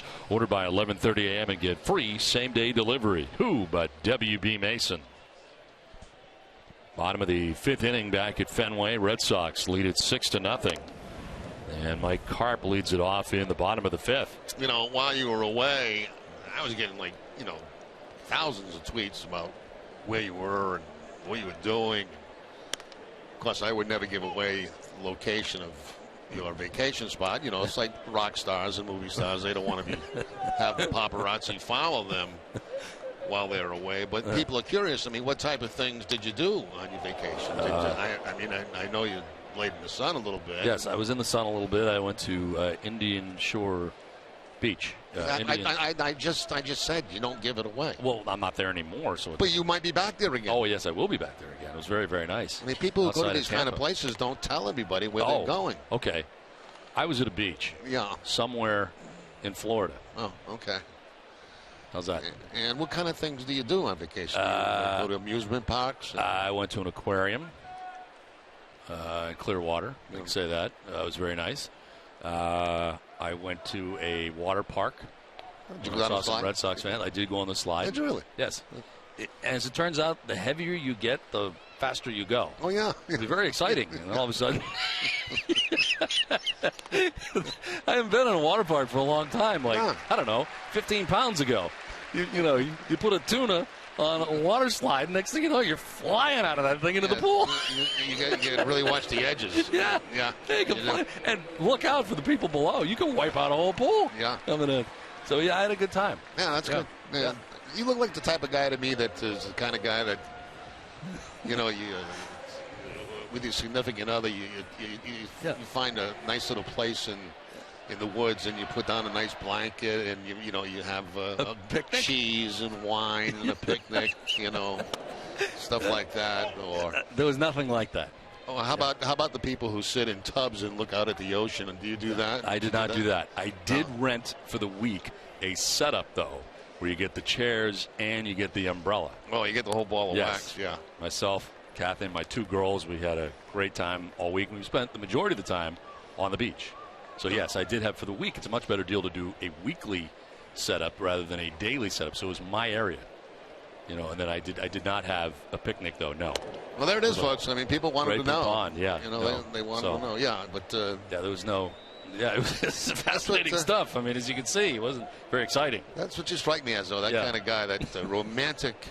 You bring the symphony soundtrack, play that in the background, little Boston Pops. Yeah, you know. When were you? In the center field for Shane Victorino. And another good day for Shane today. 2 hits. Let's break this up a little bit and talk to El Duncan. El? Okay, Don, Shane Victorino has only played in 21 games, not because he was on vacation. Obviously, he has been struggling with various injuries. I asked him, were you even just a little bit surprised that you were able to contribute right away? And he said, absolutely not. He said, look, I'm not a carry the team on my back kind of guy. I may just need to contribute and do what I can do. He says he felt pretty good as far as his hammy goes. He didn't have to do a whole lot on the outfield. He felt fine on the bases. You saw he got that double in the last inning. And as far as the plan that he's on, John Farrell said a little earlier today, he's on that 4 out of 5 plan, considering this is his 4th straight game. If you include Pawtucket, he probably will not play tomorrow in Toronto. And Farrell, of course, Don made mention that playing on AstroTurf, not exactly prime category for someone who's fighting some of those injuries. Yeah, the entire trip is going to be on AstroTurf. Yeah, they're going to have to really manage his time very, very carefully on how he feels on that artificial surface, a much hotter surface up in Toronto than down in Tampa. A walk and a single, first and second for Drew, and he fouls it off. It's a piece of the catcher, Hayes.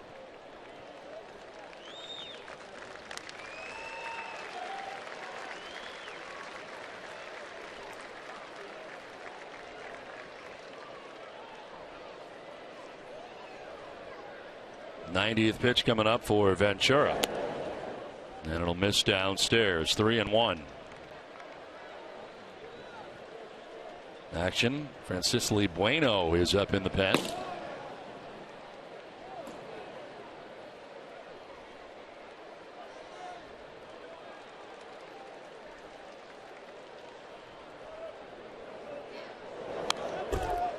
Full count now. That is the first action we've seen out in the pen. Tuesday on the Red Sox Report, learn about the life and times of Dave Boo Ferris. A look back to a 20-game winner whose 25 victories in 1946 helped the Red Sox capture their only pennant during Ted Williams' big league career. Don't miss the Red Sox Report Tuesday at 5 on NESN. It's ball 4 inside to Drew, and down to first he goes to load the bases. Second walk of the inning, 4th of the outing allowed by Ventura. Now, the Red Sox have done a very nice job today against a guy that's got good stuff. Ventura, with the hard fastball, still learning that changeup, still learning the breaking ball, but they've been very patient with him. They've taken their walks. They've jumped on fastballs for base hits. It's been a nice offensive performance so far. So bases loaded, nobody out. You got the guy coming up who just hit a 2-run home run last inning. David Ross has been on twice today, a walk and the 2-run home run.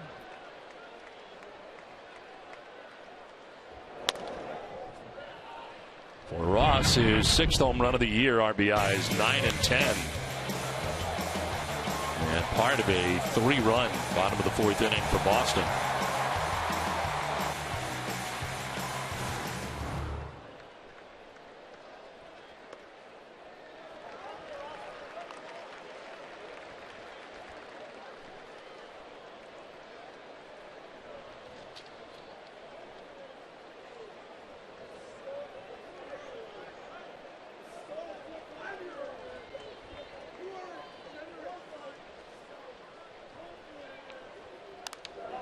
Popped up, foul ground, back comes Hayes.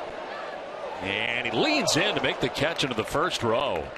Nice play by Hayes.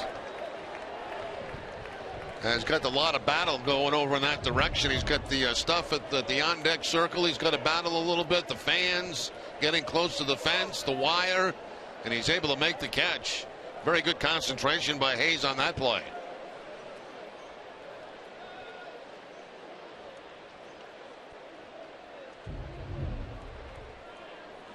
Now out is Ned Yost to make the change here with 1 out in the 5th inning. That is the day for Ventura. as Bueno makes his way in. 6-0. Red Sox have the lead. The pitching change from Fenway.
Over the Kansas City Royals, 1 out here in the bottom of the 5th inning. Third at bat of the day for Jackie Bradley Jr. and a swing and a miss. It's called to the bullpen. He is brought to you by your local New England Ford dealers. Francisco Bueno into the game for the Royals. 14th appearance, no record, of 2.70 ERA. Opponent's hitting at .269 against Bueno. Inherits a bases loaded, 1 out situation. Bradley fouls it off, 0-2. So 4 1/3 for Ventura, who's still responsible for the men on base. Give up 9 hits and so far charged with 6 runs, 4 walks, and did not strike anybody out.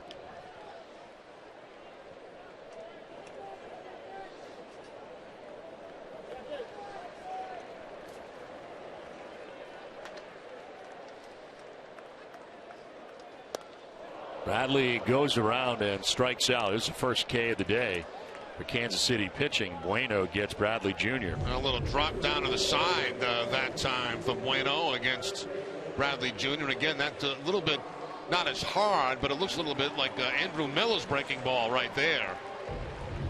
Gets ahead of lefties, drops down a little bit, and throws that breaking ball. So 2 down, bases loaded, and Brock Holt the batter. 2 hits today, both singles to right field.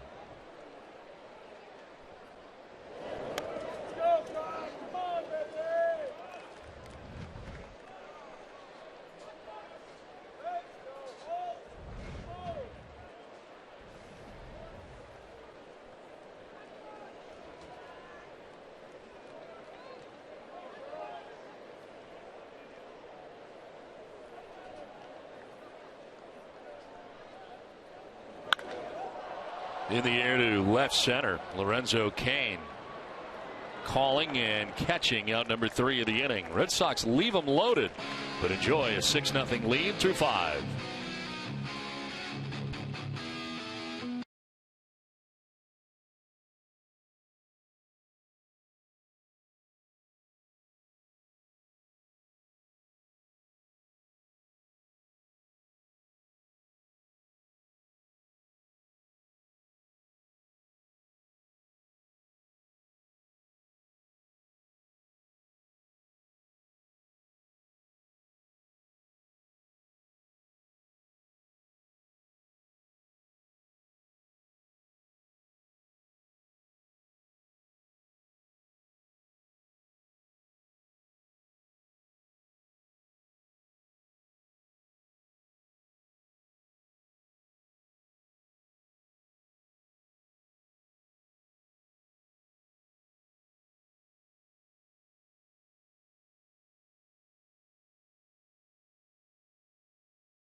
Hall of Famer Sammy Hagar at Foxwoods Resort Casino Saturday, August the 2nd. For tickets and information, visit foxwoods.com.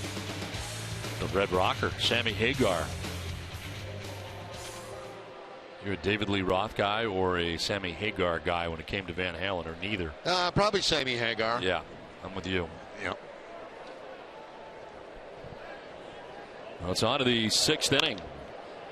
Little pop-up, shallow right. Victorino coming in with the glasses on to make the catch on Infante. One down here in the 6th inning. John Lester working into the 6th inning. His pitching line brought to you by Ace Ticket. 5 1/3, 3 hits. No runs. He has not walked anybody and struck out 6. About to throw his 75th pitch. Eric Hosmer, the batter, with 1 out.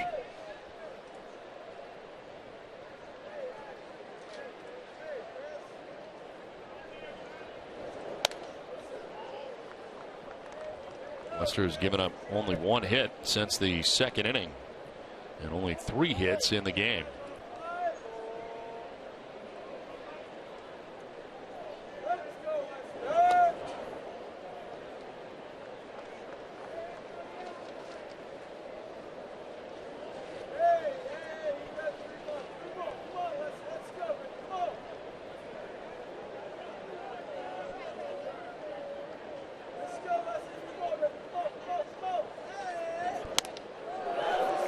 Swing and a miss for Eric Hosmer. Yeah, Hosmer got himself in that 2-0 count. It was counting on a fastball from Lester. He got it, but no contact. The fastball was a little bit up in the zone, about letter high, right around that KC mark.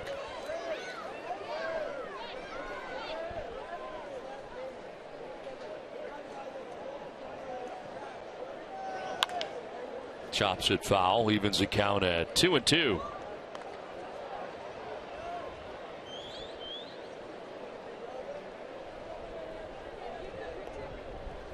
So far, no walks allowed by Lester today in 5 1/3 in 7 innings. Outing against the White Sox, didn't walk anybody in 8 innings. And the outing before that against Baltimore, did not walk anybody. Fly ball to left. Nava going back. It will be over his head and off the bottom of the scoreboard, but he plays it very well and gets it back into second base quickly. And Hosmer ejects reach first base. So a hard single for Hosmer, but very well played by Nava. That's a couple in this series that Nava has played very well off that left field wall. This one hits the bottom of the wall and bounces right back to him. And the frustration as a hitter, I mean, you hit a ball over the outfielder's head on a line, you look up, and you got no chance to get to second base. That's what playing Fenway is all about.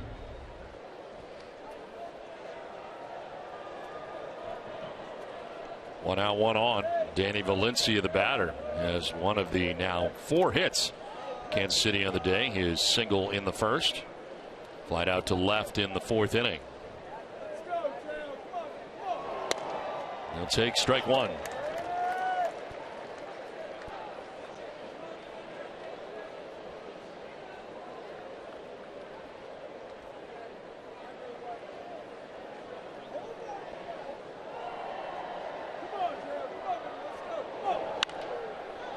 Fouled off to the right, 0-2.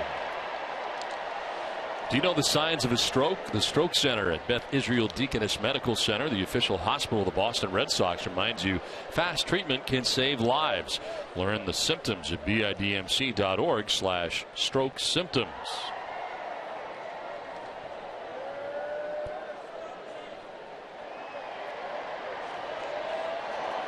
Valencia with a tough swing there, strikes out. He was badly fooled.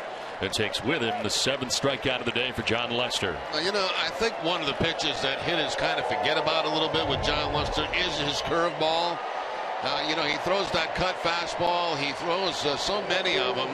And the straight fastball that a lot of times, you know, they're not even looking or anticipating the curveball. And when he throws it, a lot of time the result is a swing like that.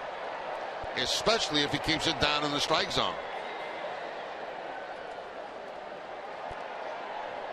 2 down, Hosmer at first, and Alex Gordon, the batter. He is 0 for 2.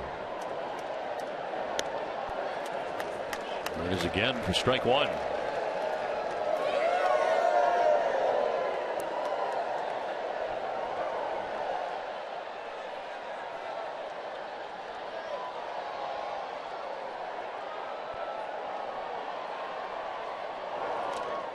They'll bounce in for ball one.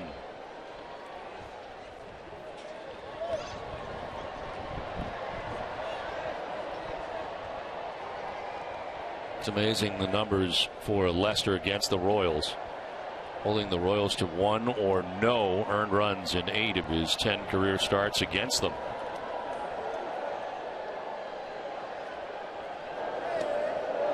Another breaking ball, and it's strike 2. Another curveball here from John Lester, and again keeping it knee high.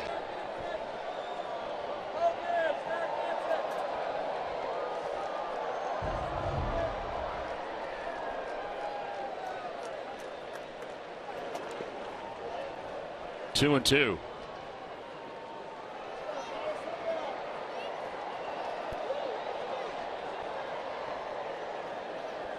Royals have had only one base runner reach third base in the game. That was Escobar in the 5th inning.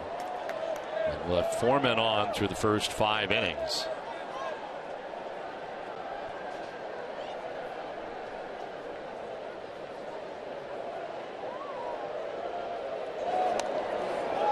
Can't pick up the corner, and it is a full count.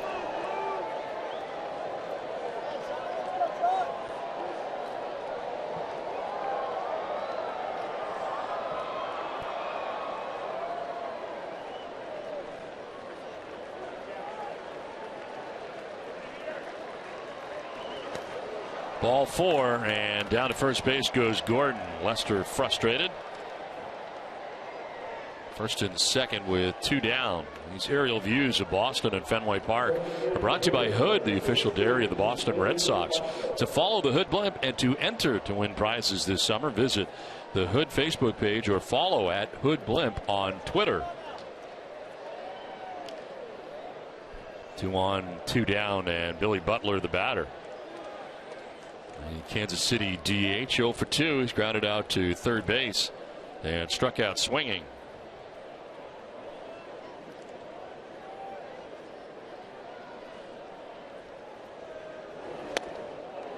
Strike 1.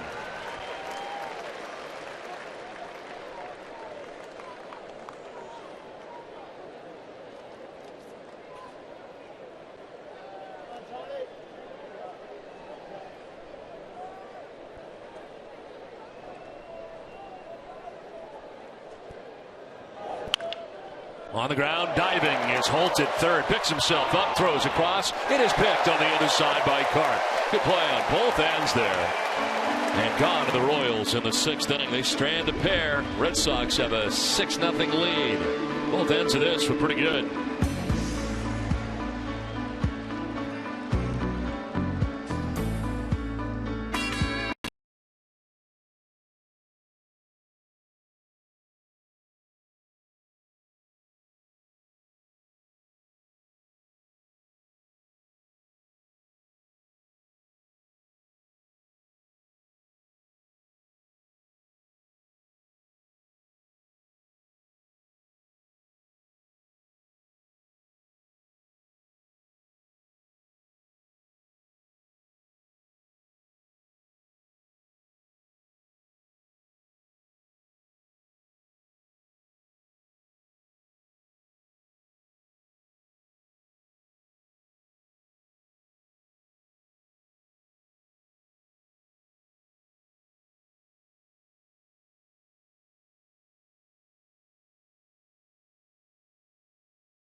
the 6. Your Sox still sit on top 6-0. You know, it's a beautiful day to soak in the sun and catch a ball game, and hopefully the fans here at Fenway are slathered in sunscreen as they do it. That's because skin cancer is the most common form of cancer in the United States, and this is an astonishing number, but 1 in 5 Americans will at some point in their lifetime battle skin cancer. So in an effort to raise awareness, the Red Sox, along with Beth Israel and MLB, have teamed up to do some free skin cancer screenings today. It was happening at the Champions Club, started about 3.5 hours ago, lasts through the 7th inning, and it's very easy, it's very quick. In fact, I talked to a couple of people who said, you know, I had some freckles, I had some moles, Don, and I never really thought that it was necessary to go to a doctor for it, but since it's here, I'm having it looked at and I'm taking care of it. Ardell, thanks very much. The players do on a regular basis as well, of course, out in the sun all season long, and Major League Baseball doing that across the major leagues as well for the fans. Daniel Nava, Dustin Pedroia, and David Ortiz to bat here in the bottom of the 6th inning. A lot of sunshine out there today, especially in the bleacher areas. We move into the later stages of the afternoon. Nava grounds it foul. Well, Nava's had a very nice afternoon. A single, a double, a drive in, 2 runs, a sacrifice fly to drive in another.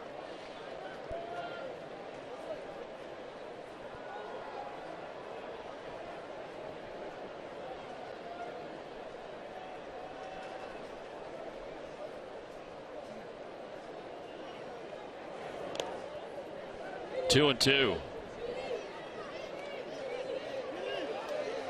Bueno did a nice job coming into the game in a bases loaded 1-out situation. He was able to strike out Jackie Bradley Jr. and then he got Holt to fly out. And the Red Sox did not score in the 5th, leaving the bases loaded, and book closed on Yordano Ventura. Gives up all 6 runs. This is to right, and Aoki, battling the sun, makes the catch for the first out of the inning. Well, tomorrow on NESN Live, our own El Duncan and Sarah Davis will look ahead to the Red Sox series in Toronto, plus the preview Patriots training camp that opens later in the week. All that and more on NESN Live, presented by Cross Insurance, tomorrow at 5:30. 1 out in the 6th inning, Dustin Pedroia.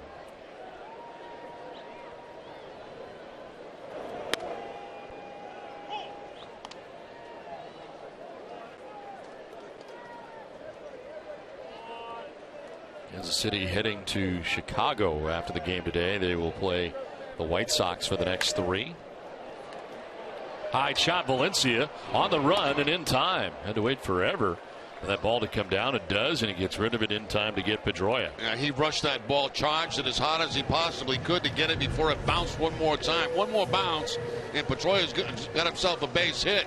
Now look at Valencia come in and charge that ball hard, get it on the high hop, and get Pedroia at first base.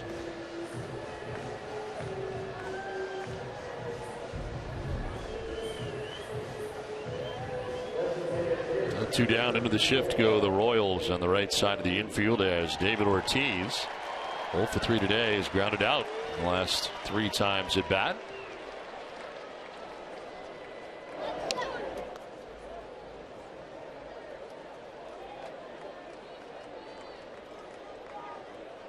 One for 11 in the series against Kansas City.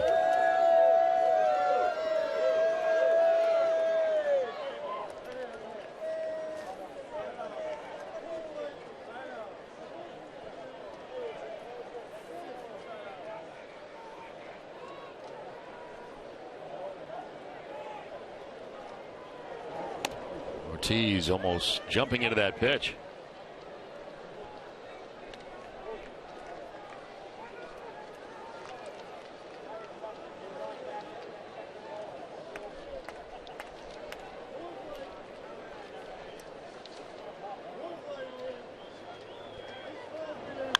On the ground again to the right side. Cosmer will need the pitcher. No, he won't. He's going to take it himself. Pitcher was there in case. Bueno. There's a 1-2-3-6, 6-0 Boston.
for a chance to be shown in our broadcast. Brought to you by AT&T. Today, Cody shares a photo of Adam, Brendan, and Angela's first game here at Fenway Park. Looks like they had a good time.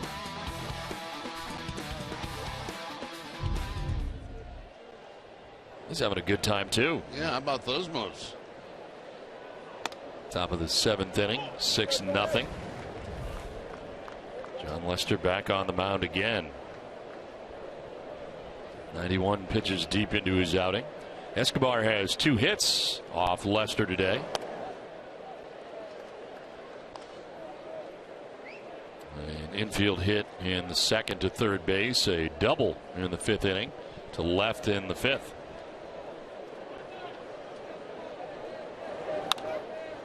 Late swing, foul back into the grandstand.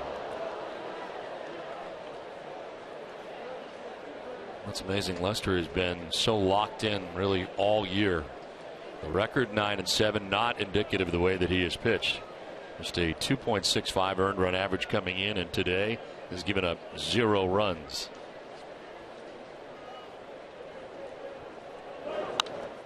Another protective swing, fouling it off.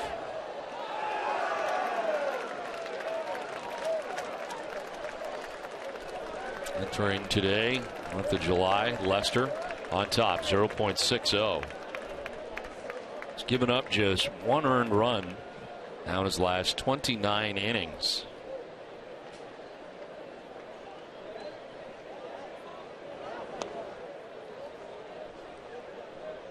I mean, think back at the games Lester has pitched this year. There have been very, very few where he hasn't gone out there with great stuff. I mean, you know, there are games the pitchers go out there, they can't find their 2nd pitch, their 3rd pitch, and they've got to battle their way through it. I mean, Lester, every time he takes the mound recently, it's like he's got all his weapons.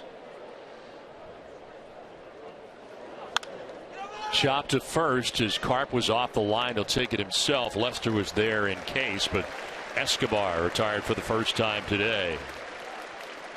Have you ever wanted to watch the Red Sox from on top of the Green Monster? Log on to NESN.com/Nexium 24-hour to register for the Nexium 24-hour Green Monster ticket giveaway for your chance to win 4 tickets atop the iconic Green Monster, courtesy of Nexium 24-hour. 1 out in the 7th inning. Brett Hayes, the batter. 0 for 2. He's grounded out to 3rd base and struck out swinging.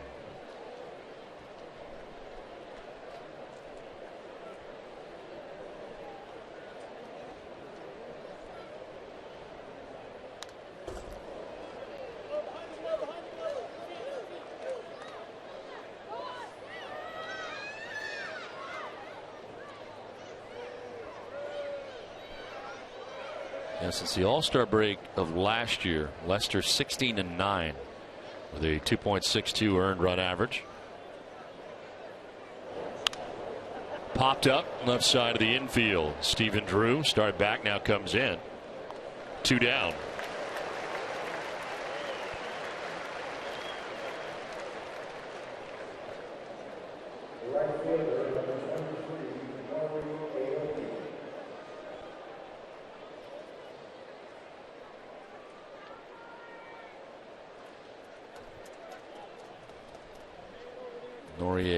Aoki is 0 for 2. He's grounded back to the mound, grounded out to 2nd base.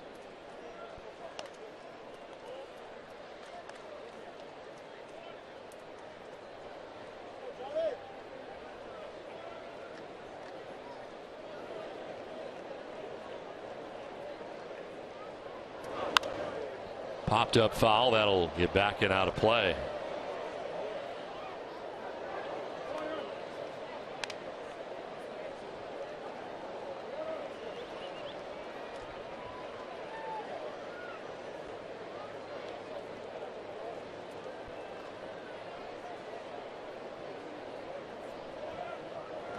Pitch 101 baffles Aoki. He's got that Ichiro thing going on where he looks like he's running out of the box as he's swinging. Yeah, he has that high leg kick to try to keep his weight back, but then it comes forward very quickly and way out in front of that curveball that time from John Lester.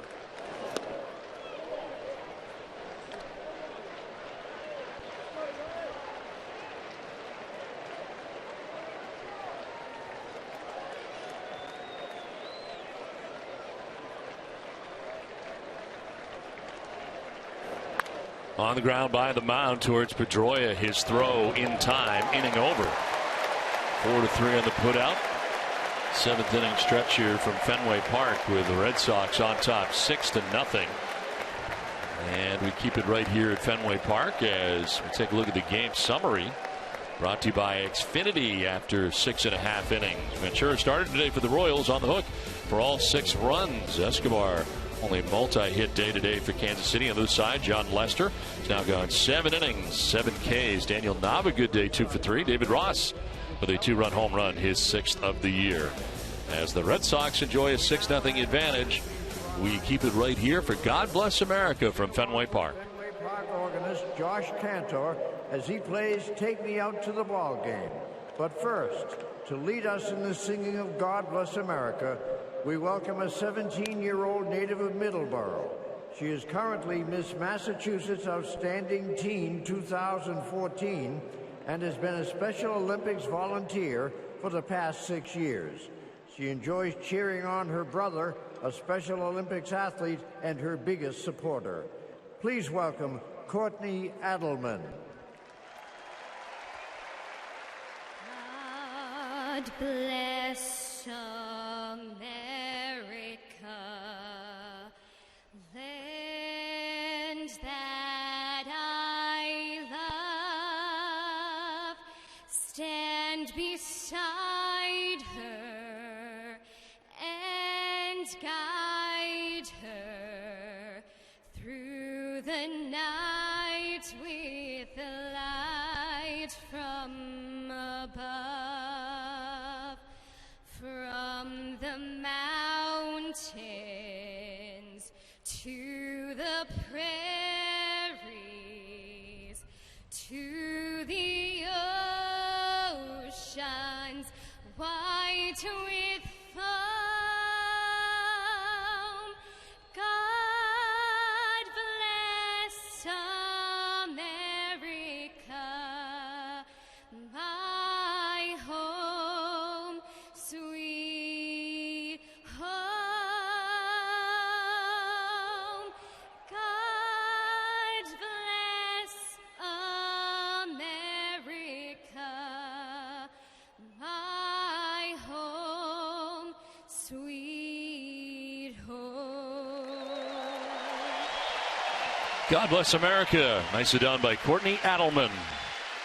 6-0 Red Sox.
Toner cartridge dual packs offer additional savings and are guaranteed to work the first time every time. Order from WB Mason by 11:30 a.m. and get free same-day delivery. Nobody beats WB on HB. 6-0. Red Sox have the lead over the Kansas City Royals as we play into the bottom of the 7th inning. Mike Carp, Shane Victorino, and Stephen Drew expected to bat against Bueno, who has been in the game since the 5th inning and has retired all 5 Red Sox he has faced since coming in. Starter today for Kansas City going just 4 1/3. So some good middle relief here so far for Bueno. Mike Carp has grounded out, flied out, and walked. Mike Carp's done a nice job this afternoon. I mean, he does have the walk, but he's made a couple of fine defensive plays down at first base. Getting the start today in place of Mike Napoli. Veteran lefty Scott Downs up in the pen for Kansas City. Well traveled veteran lefty now, Downs.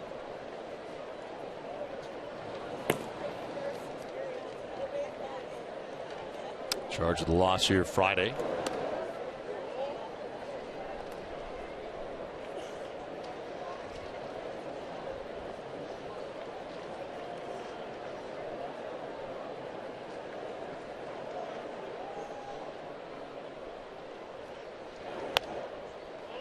Carp's ahead 3-1.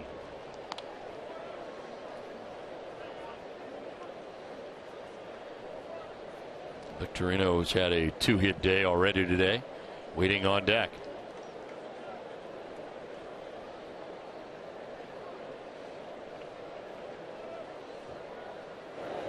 Look out. Pitch up and in. It's ball 4 to lead off walk for Carp. Second walk of the day for Carp.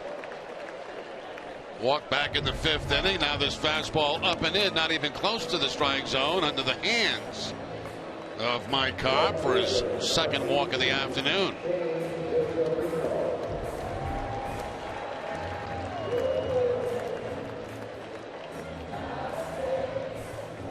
Well, Shane Victorino coming up has flied out to center, doubled and singled.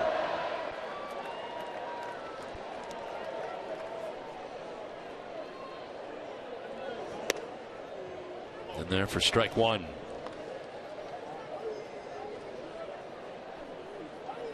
Hey, look at the inability for the Red Sox really to be consistent in the first half, and there are many factors, but you have to feel like one of them is the loss or not a lot of playing time from Shane Victorino due to various injuries.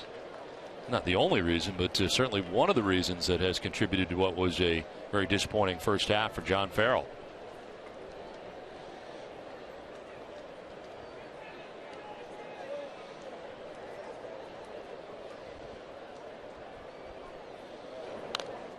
Tap foul, 1-2. Well, if you didn't catch Nesson Clubhouse before the game, you can immediately following the post game. D'Angelo Ortiz, son of David Ortiz, co-hosted from Yawkey Way. Can baseball players really train their brains? Find out at Museum of Science. Plus, learn how to be a Fenway Park ticket taker. And it's round 7 of Batter Up with D'Angelo. Don't miss Nesson Clubhouse tonight following Red Sox final.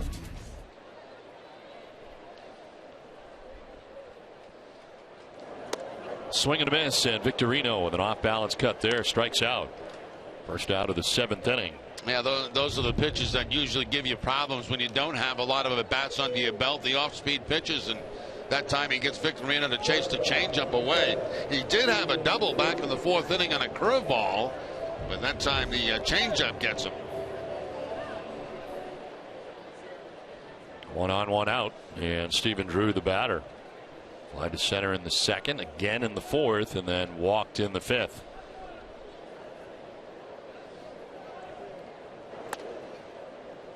And there for strike 1.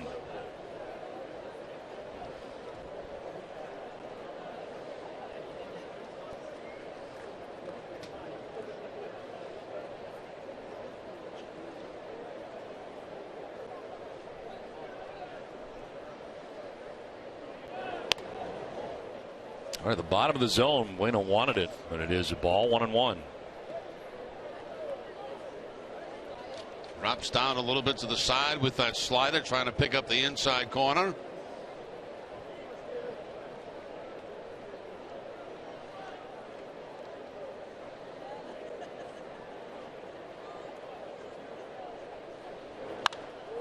Out ahead of this is Drew.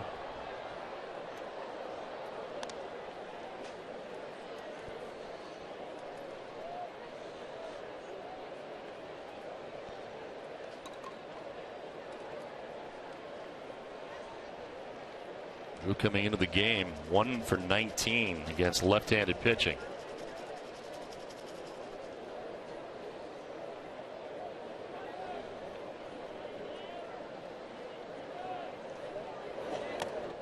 And a foul tip into the catcher's mitt for strike 3. Back-to-back strikeouts for Bueno. 3 in all, 2 down. Now, Bueno's done a very nice job since coming into this ball game. Really has slowed things down for the Red Sox. Something off speed that time that just foul tips off the bat of Stephen Drew for the strikeout. Bueno in Spanish is good, right? He has been bueno. He's been very bueno. Muy bueno. 2 down with a runner at first. And David Ross, the batter. Ross has walked, hit a 2-run home run, and fouled out.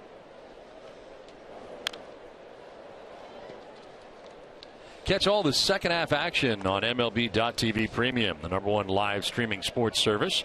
Watch every out-of-market game live and in true HD on over 400 devices. Visit RedSox.com for details. Beautiful day. It turns out to be on the Charles today. Started off kind of cloud covered for much of the late morning here at Fenway, but cleared off right really in time for game time, and had blue skies above all day. And Red Sox certainly have enjoyed the scoreboard.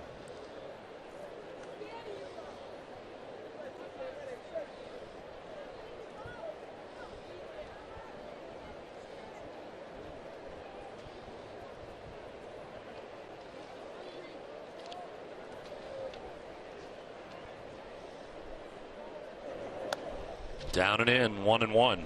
Every time I hear the name Bueno, I think back a number of years ago when Joe Castiglione was trying to learn Spanish. Yes. You remember that? Yes, I do. And at that time, our Spanish radio people were traveling with us, and you know they were trying to teach Joe some Spanish, and Joe was really picking it up quick. You know, It was like one word of each sentence. one Joe word knew in Spanish. There was never a sentence put Yes. together. I feel bueno. Very good, Joe. Bueno, Joe. Bueno. And then It he is. goes, pollo. I live in a casa. Yeah. I'm going to eat pollo for dinner. Bueno, Joe. Bueno. Remember that? Yes, I do. It was hilarious. It was great. Yeah. It was just one word. It is very frio today. Oh, bueno, Joe. He really was catching on fast, though. He It was was, one bus yeah. ride. He learned like I bunch of Spanish. learned all that. In the dirt. And it's 2-2. He dropped a mucho bueno on him. You know, and he Yes. That's really good. Bueno, Joe. I don't know if Joe was thinking about going to Spanish radio at that time. I don't know what was going through his mind. It was the phase of his life. He was trying to pick up Spanish, I guess. It was hilarious.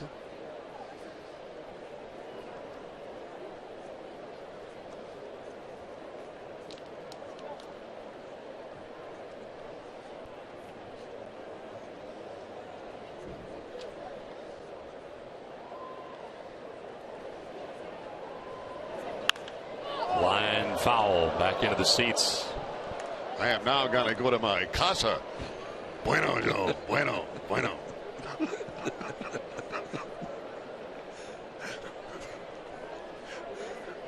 Poor Joe. We had him on twice today now. He's going to ask me as soon as we get on the bus. What are you talking about? What are you guys talking about? Yeah. Well, About your Spanish lessons. yes. The first time he did save my life in the kayak, which I'll never do again.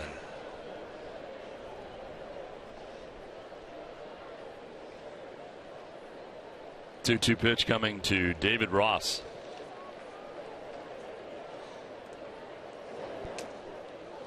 In the dirt, and it is a full count.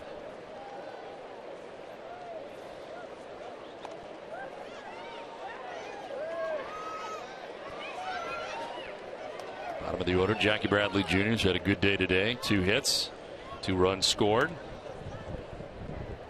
He's there with 2 down here in the bottom of the 7th inning.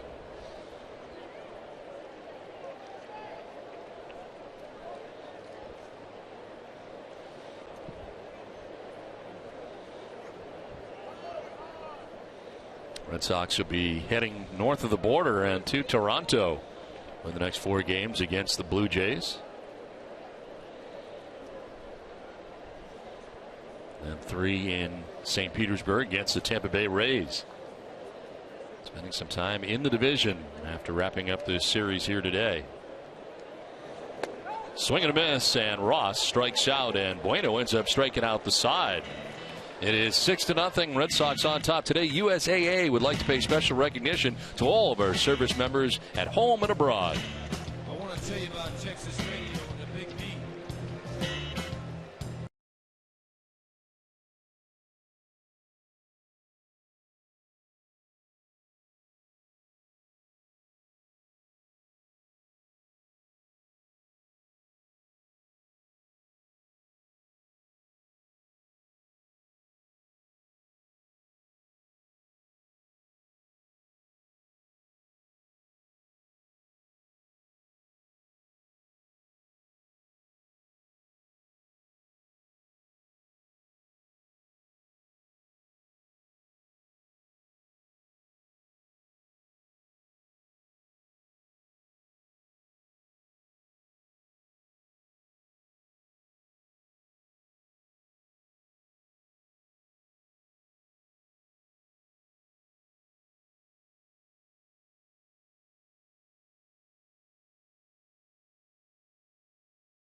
Six nothing. Red Sox have the lead. It's been another very good day for John Lester. So far, 7 shutout innings, and here he is in the 8th. Pitching line brought to you by Ace Ticket. 103 pitches deep. As Lorenzo Cain leads it off 0 for 3 today for the Royals. Cain striking out in the 1st, in the 3rd, and then lining out to left in the 5th.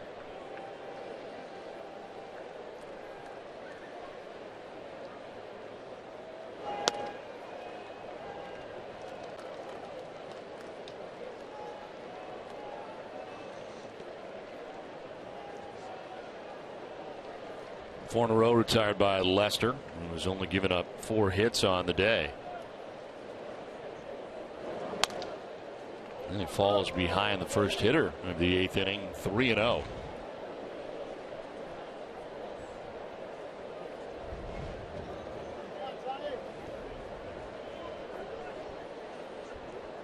Juan about to get somebody up in the pen.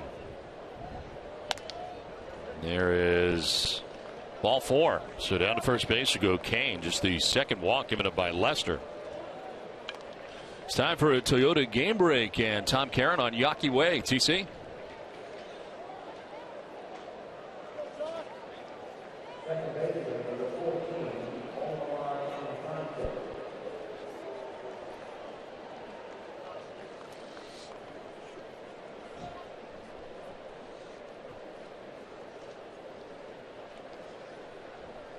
Okay, Tom, thanks very much.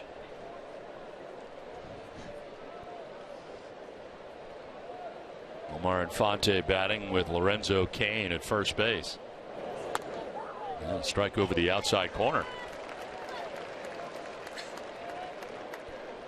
Infante has popped out to second, grounded out to second, and fly to right. Junichi Tazawa, the first action in the bullpen today for the Red Sox.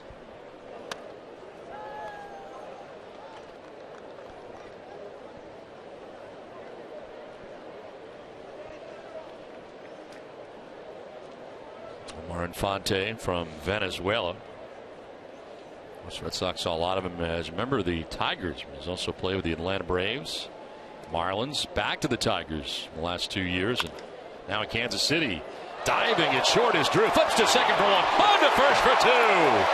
What a double play that was. Kicked off the side of the mound. Helped a little bit, but still a spectacular play by Stephen Drew to get it started. Yeah, Don, I didn't think Drew had any chance at all of getting that ball. I thought for sure it was headed to center field. But all stretched out goes Stephen Drew. What a play. And then the sidearm flip to Pedroia. I mean, that stunned the base runner going into second base. He didn't even get his slide in on Pedroia. He thought that ball was going up the middle, too. What a play. You see the runner already rounding like he's got to go to third base? He never expected Drew to get to that ball. And a great shot there from the camera behind the monster. Seeing it all develop there, and the diving play by Drew to get it started.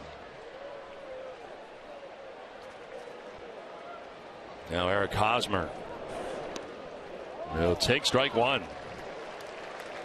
Hosmer didn't think it was a strike. He has been on base twice today. Hit by a pitch in the first, struck out in third, single to left in the sixth inning.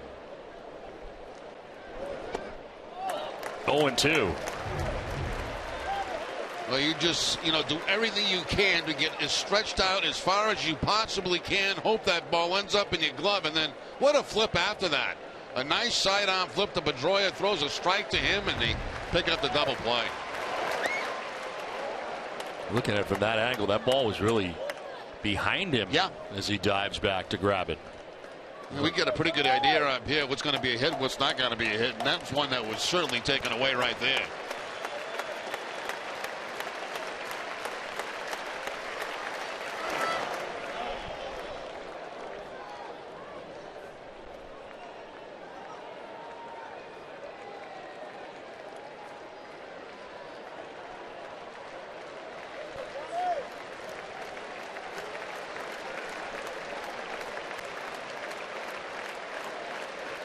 Away with the fastball.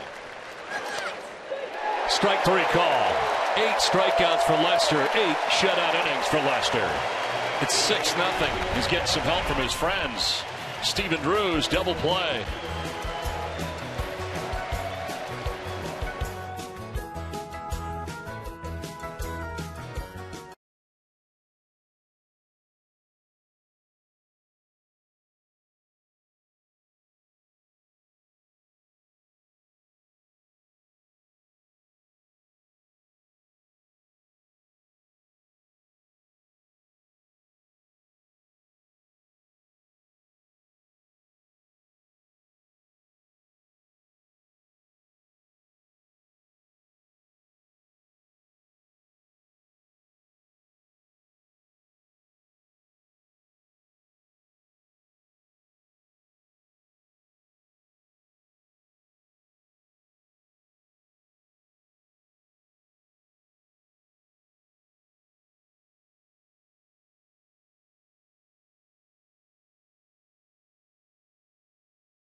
Here at Fenway Park, we'll take a look at 4 of his strikeouts. A cut fastball on the inside part of the plate. Goes back to a fastball inside. There's the curveball in the dirt for a strikeout. And the fastball away. He's basically done it without throwing a changeup. I don't think he's thrown a changeup all day. Well, 6-0 as he gets congratulations from his teammates. 115 pitches in 8 innings today. 8 strikeouts out there for the K men and women. New pitcher on for the Royals, third of the day. The veteran left-hander Scott Downs, 44th appearance, 0-3 with a 6.18 earned run average, 25 strikeouts to 15 walks, and opponents hitting at .257 against Downs. Jackie Bradley Jr. lead it off here in the bottom of the 8th inning.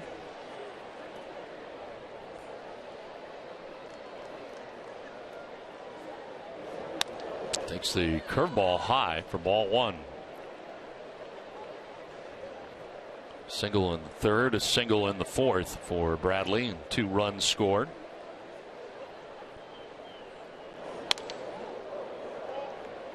This job by Bueno, who went to 2 2/3 innings of relief. Gave up no hits, no runs. He walked 1 batter and struck out 4. Only 1 batter reached. That was the walk by Mike Karp. Yeah, certainly did the job he was supposed to do. Ventura, the starter today, assessed all 6 runs.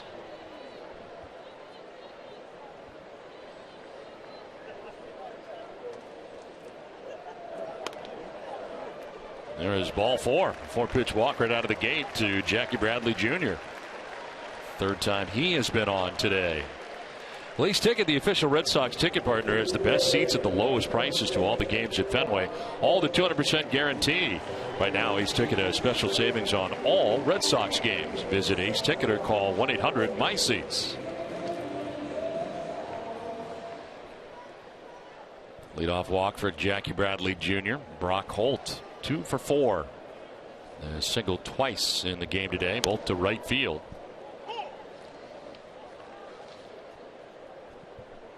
Downs took the loss here on Friday night, entering with a man aboard and allowing the home run, the pinch hit home run by Johnny Gomes. Went from being a 4-3 game to a 5-4 Red Sox win. Third loss of the year for Downs. Began this year as a member of the Chicago White Sox. Was 0-2 with a save and 6.08 earned run average in 38 games as a member of the White Sox. Eventually would be designated for assignment June the 26th. Then they released him on July the 3rd.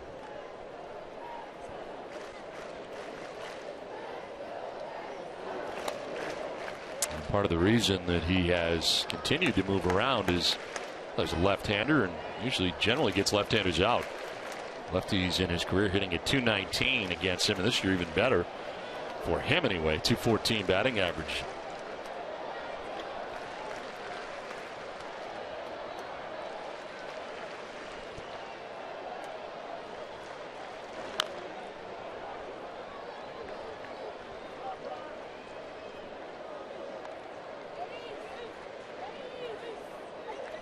We got a couple guys out in that bullpen. Downs, Frazier, used to be with the Toronto Blue Jays. Certainly familiar faces for a lot of Red Sox players.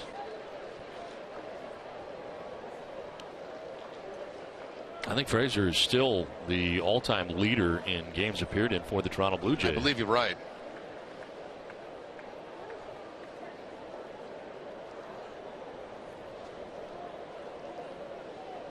We'll double check on that as soon as we get to Toronto tonight.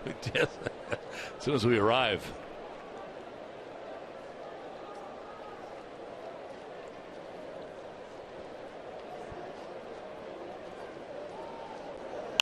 On the ground towards shortstop, could be 2 to second for 1, and they're not going to get it done. In fact, it's airmailed off the front of the Red Sox dugout.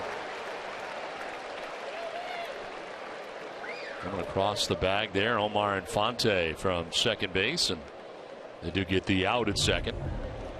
Looked like a little bit far away to give that underhand flip to the second baseman. That had to travel a long way, and Infante was kind of off balance when he had to make that throw to first base. Seemed like a sidearm flip might have been in order right there for Escobar. would have made it a little bit easier for Infante at second base. 1 out, 1 on. Daniel Nava singled in the first, doubled in the third, sac fly in the fourth inning, and fly to right in the sixth. 3 RBI day. Strike one.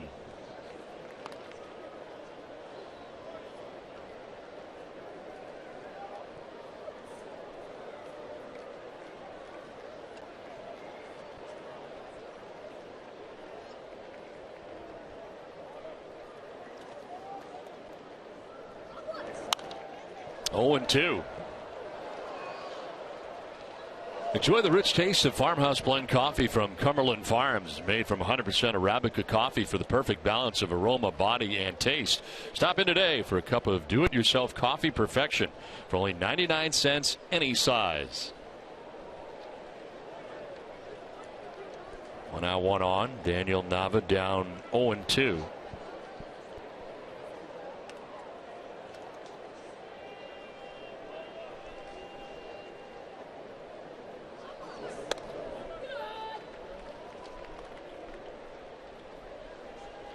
Talking about the series in Toronto tomorrow night.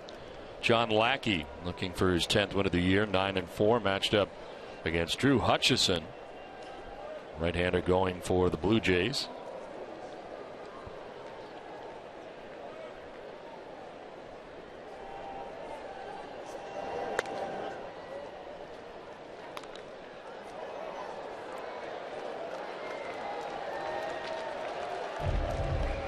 Here is the schedule for the Red Sox. Toronto for 4, day game on Thursday, and then traveling afterwards to St. Petersburg to begin the series against Tampa Bay, then home against Toronto and New York, and a lot of American League East in there before the Red Sox head out west.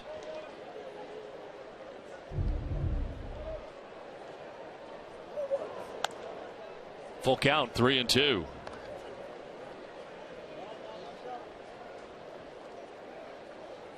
Has been confirmed. 505 games. Jason Frazier, all-time leader in appearances for the Toronto Blue Jays. So we don't have to wait to get to Toronto after all. No, you can get that information very quickly. Kevin Cedergren right on it.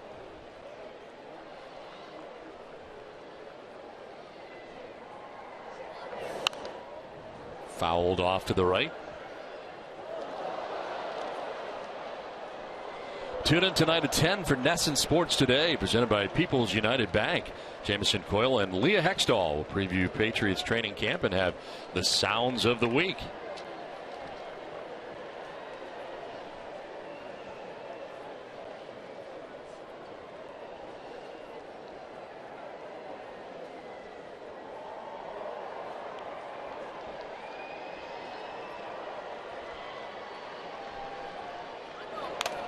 Fouled off the catcher, Hayes. Still 3-2.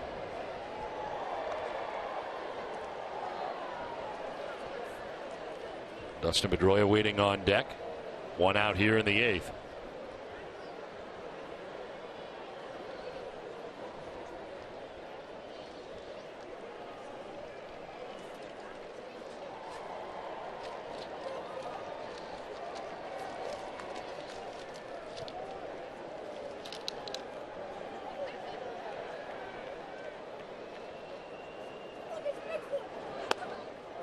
Ball 4, and he walks Nava. Second walk of the inning given up by Downs. Only 7 days left to enter the Red Sox Foundation's World Series ring raffle to win an authentic 2004, 2007, and 2013 championship ring. To enter, visit redsox.com/ring raffle.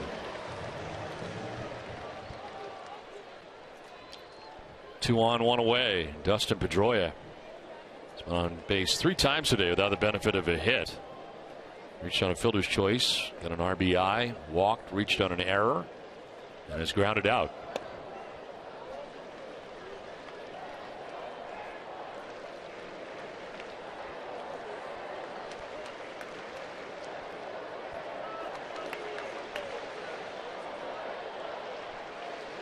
Holt at second, Nava at first.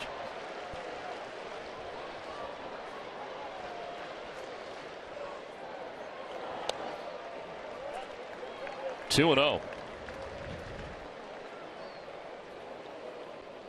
Downs has thrown 19 pitches, 8 for strikes.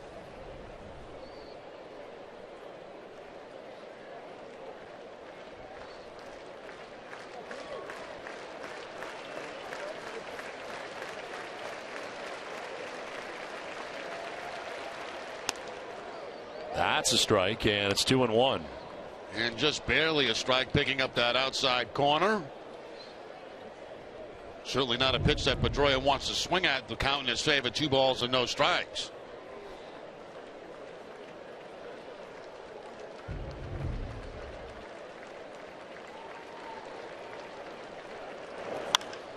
To right field, the Sun field. Aoki is there to make the catch without a problem, and he fires it back into the infield. 2 down in the inning.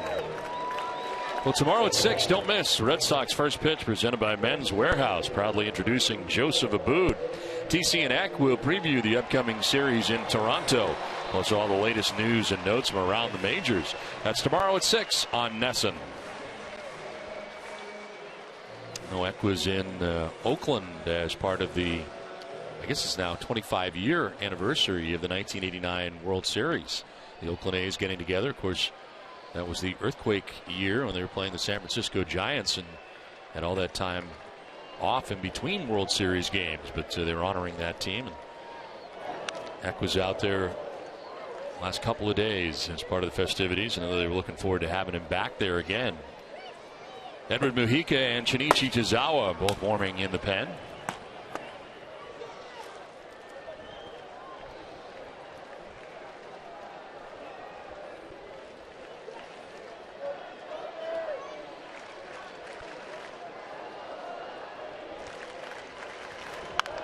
On the ground right side. Deep was Infante in short right. He'll have time though as he comes in and fires to first to get Ortiz and to end the inning. We head for the 9th. Red Sox on top 6-0.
And Fenway Park are brought to you by Hood, the official dairy of the Boston Red Sox. To follow the Hood Blimp and to enter to win prizes this summer, visit the Hood Facebook page or follow at Hood Blimp on Twitter. Top of the 9th inning, 6-0. Red Sox on top as into the game is Shinichi Tozawa.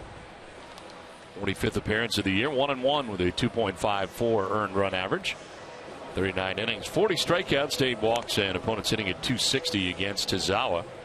8 shutout innings for John Lester, who threw 115 pitches, allowed just 4 hits, no runs, walked 2, and struck out 8 in line to pick up his 10th win of the year. If Tazawa can finish things off here in the 9th inning.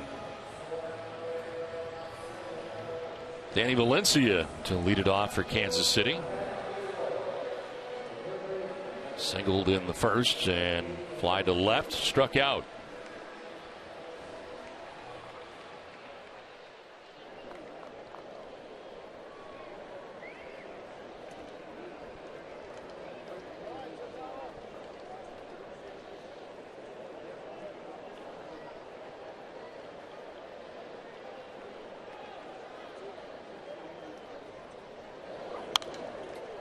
Jumps on the first pitch and fouls it off to the right, out of play.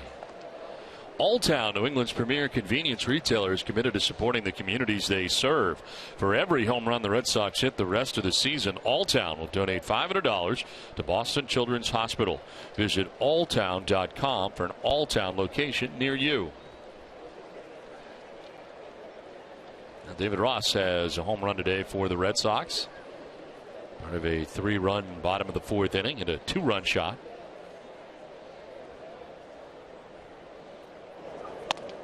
Valencia takes strike 2.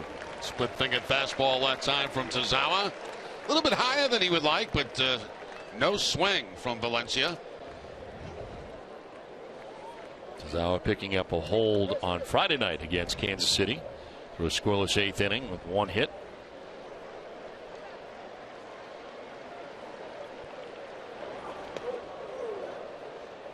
For whatever reason, Tazawa has been better on the road than he has been at Fenway Park this year. 20 road games this year, has a 1.59 earned run average, giving up 3 earned runs in 17 innings pitched. But at Fenway, 3.27 ERA, has given up 8 earned runs in 22 innings pitched in 24 games at Fenway.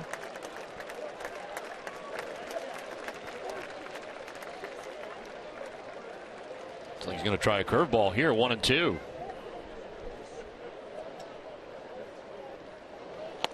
And he uses it to strike out Valencia. Yeah, usually when we see him use that pitch, it's to get probably the first strike of an inning or to the batter. This time he uses it a put-away pitch. Well, Mink Insurance, great service, great coverage, and a great price for auto, home, or life insurance. 1 batter and out, as it turns out, for Tazawa. A pitching change for John Farrell here in the 9th with 1 down. Back after this.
brought to you by the new Scion TC, your New England Ford dealers, PaulRadine.com, celebrity golf instruction, and much more. And by your New England Kia dealers. Alex Gordon, the first batter to face Edward Mujica, takes strike one. Mujica coming in here with one out in the ninth inning into his 36th game of the year, 2-4. Opponent's hitting at .319 against Mujica. Zhao, one batter and out. Not used to seeing that, as this is grounded down the first base line and in and out of the seats. I think this is more to give Mujica some work. He hasn't had very much at all since the All-Star break. Yeah, he last appeared in that series against the Houston Astros on the 11th of July, so 9 days ago. That's a long time. On the ground right side to Pedroia, kind of rolling over on it, was Alex Gordon. He's out number 2.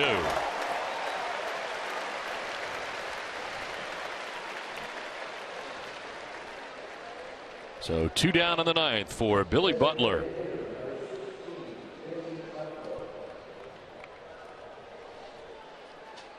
Oh for 3 day today for the Royals DH. Grounding out to third in the second, struck out swinging in the fourth, grounded out to third in the sixth inning.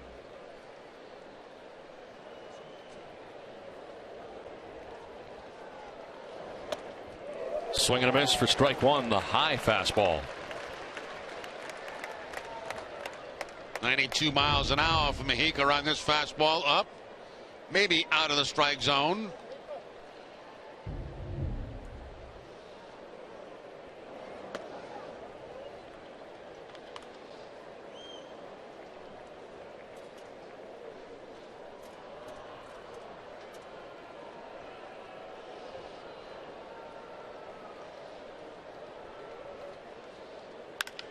To center field, Jackie Bradley Jr.'s got it sized up, moves over and makes the catch. The Red Sox win and sweep the Kansas City Royals.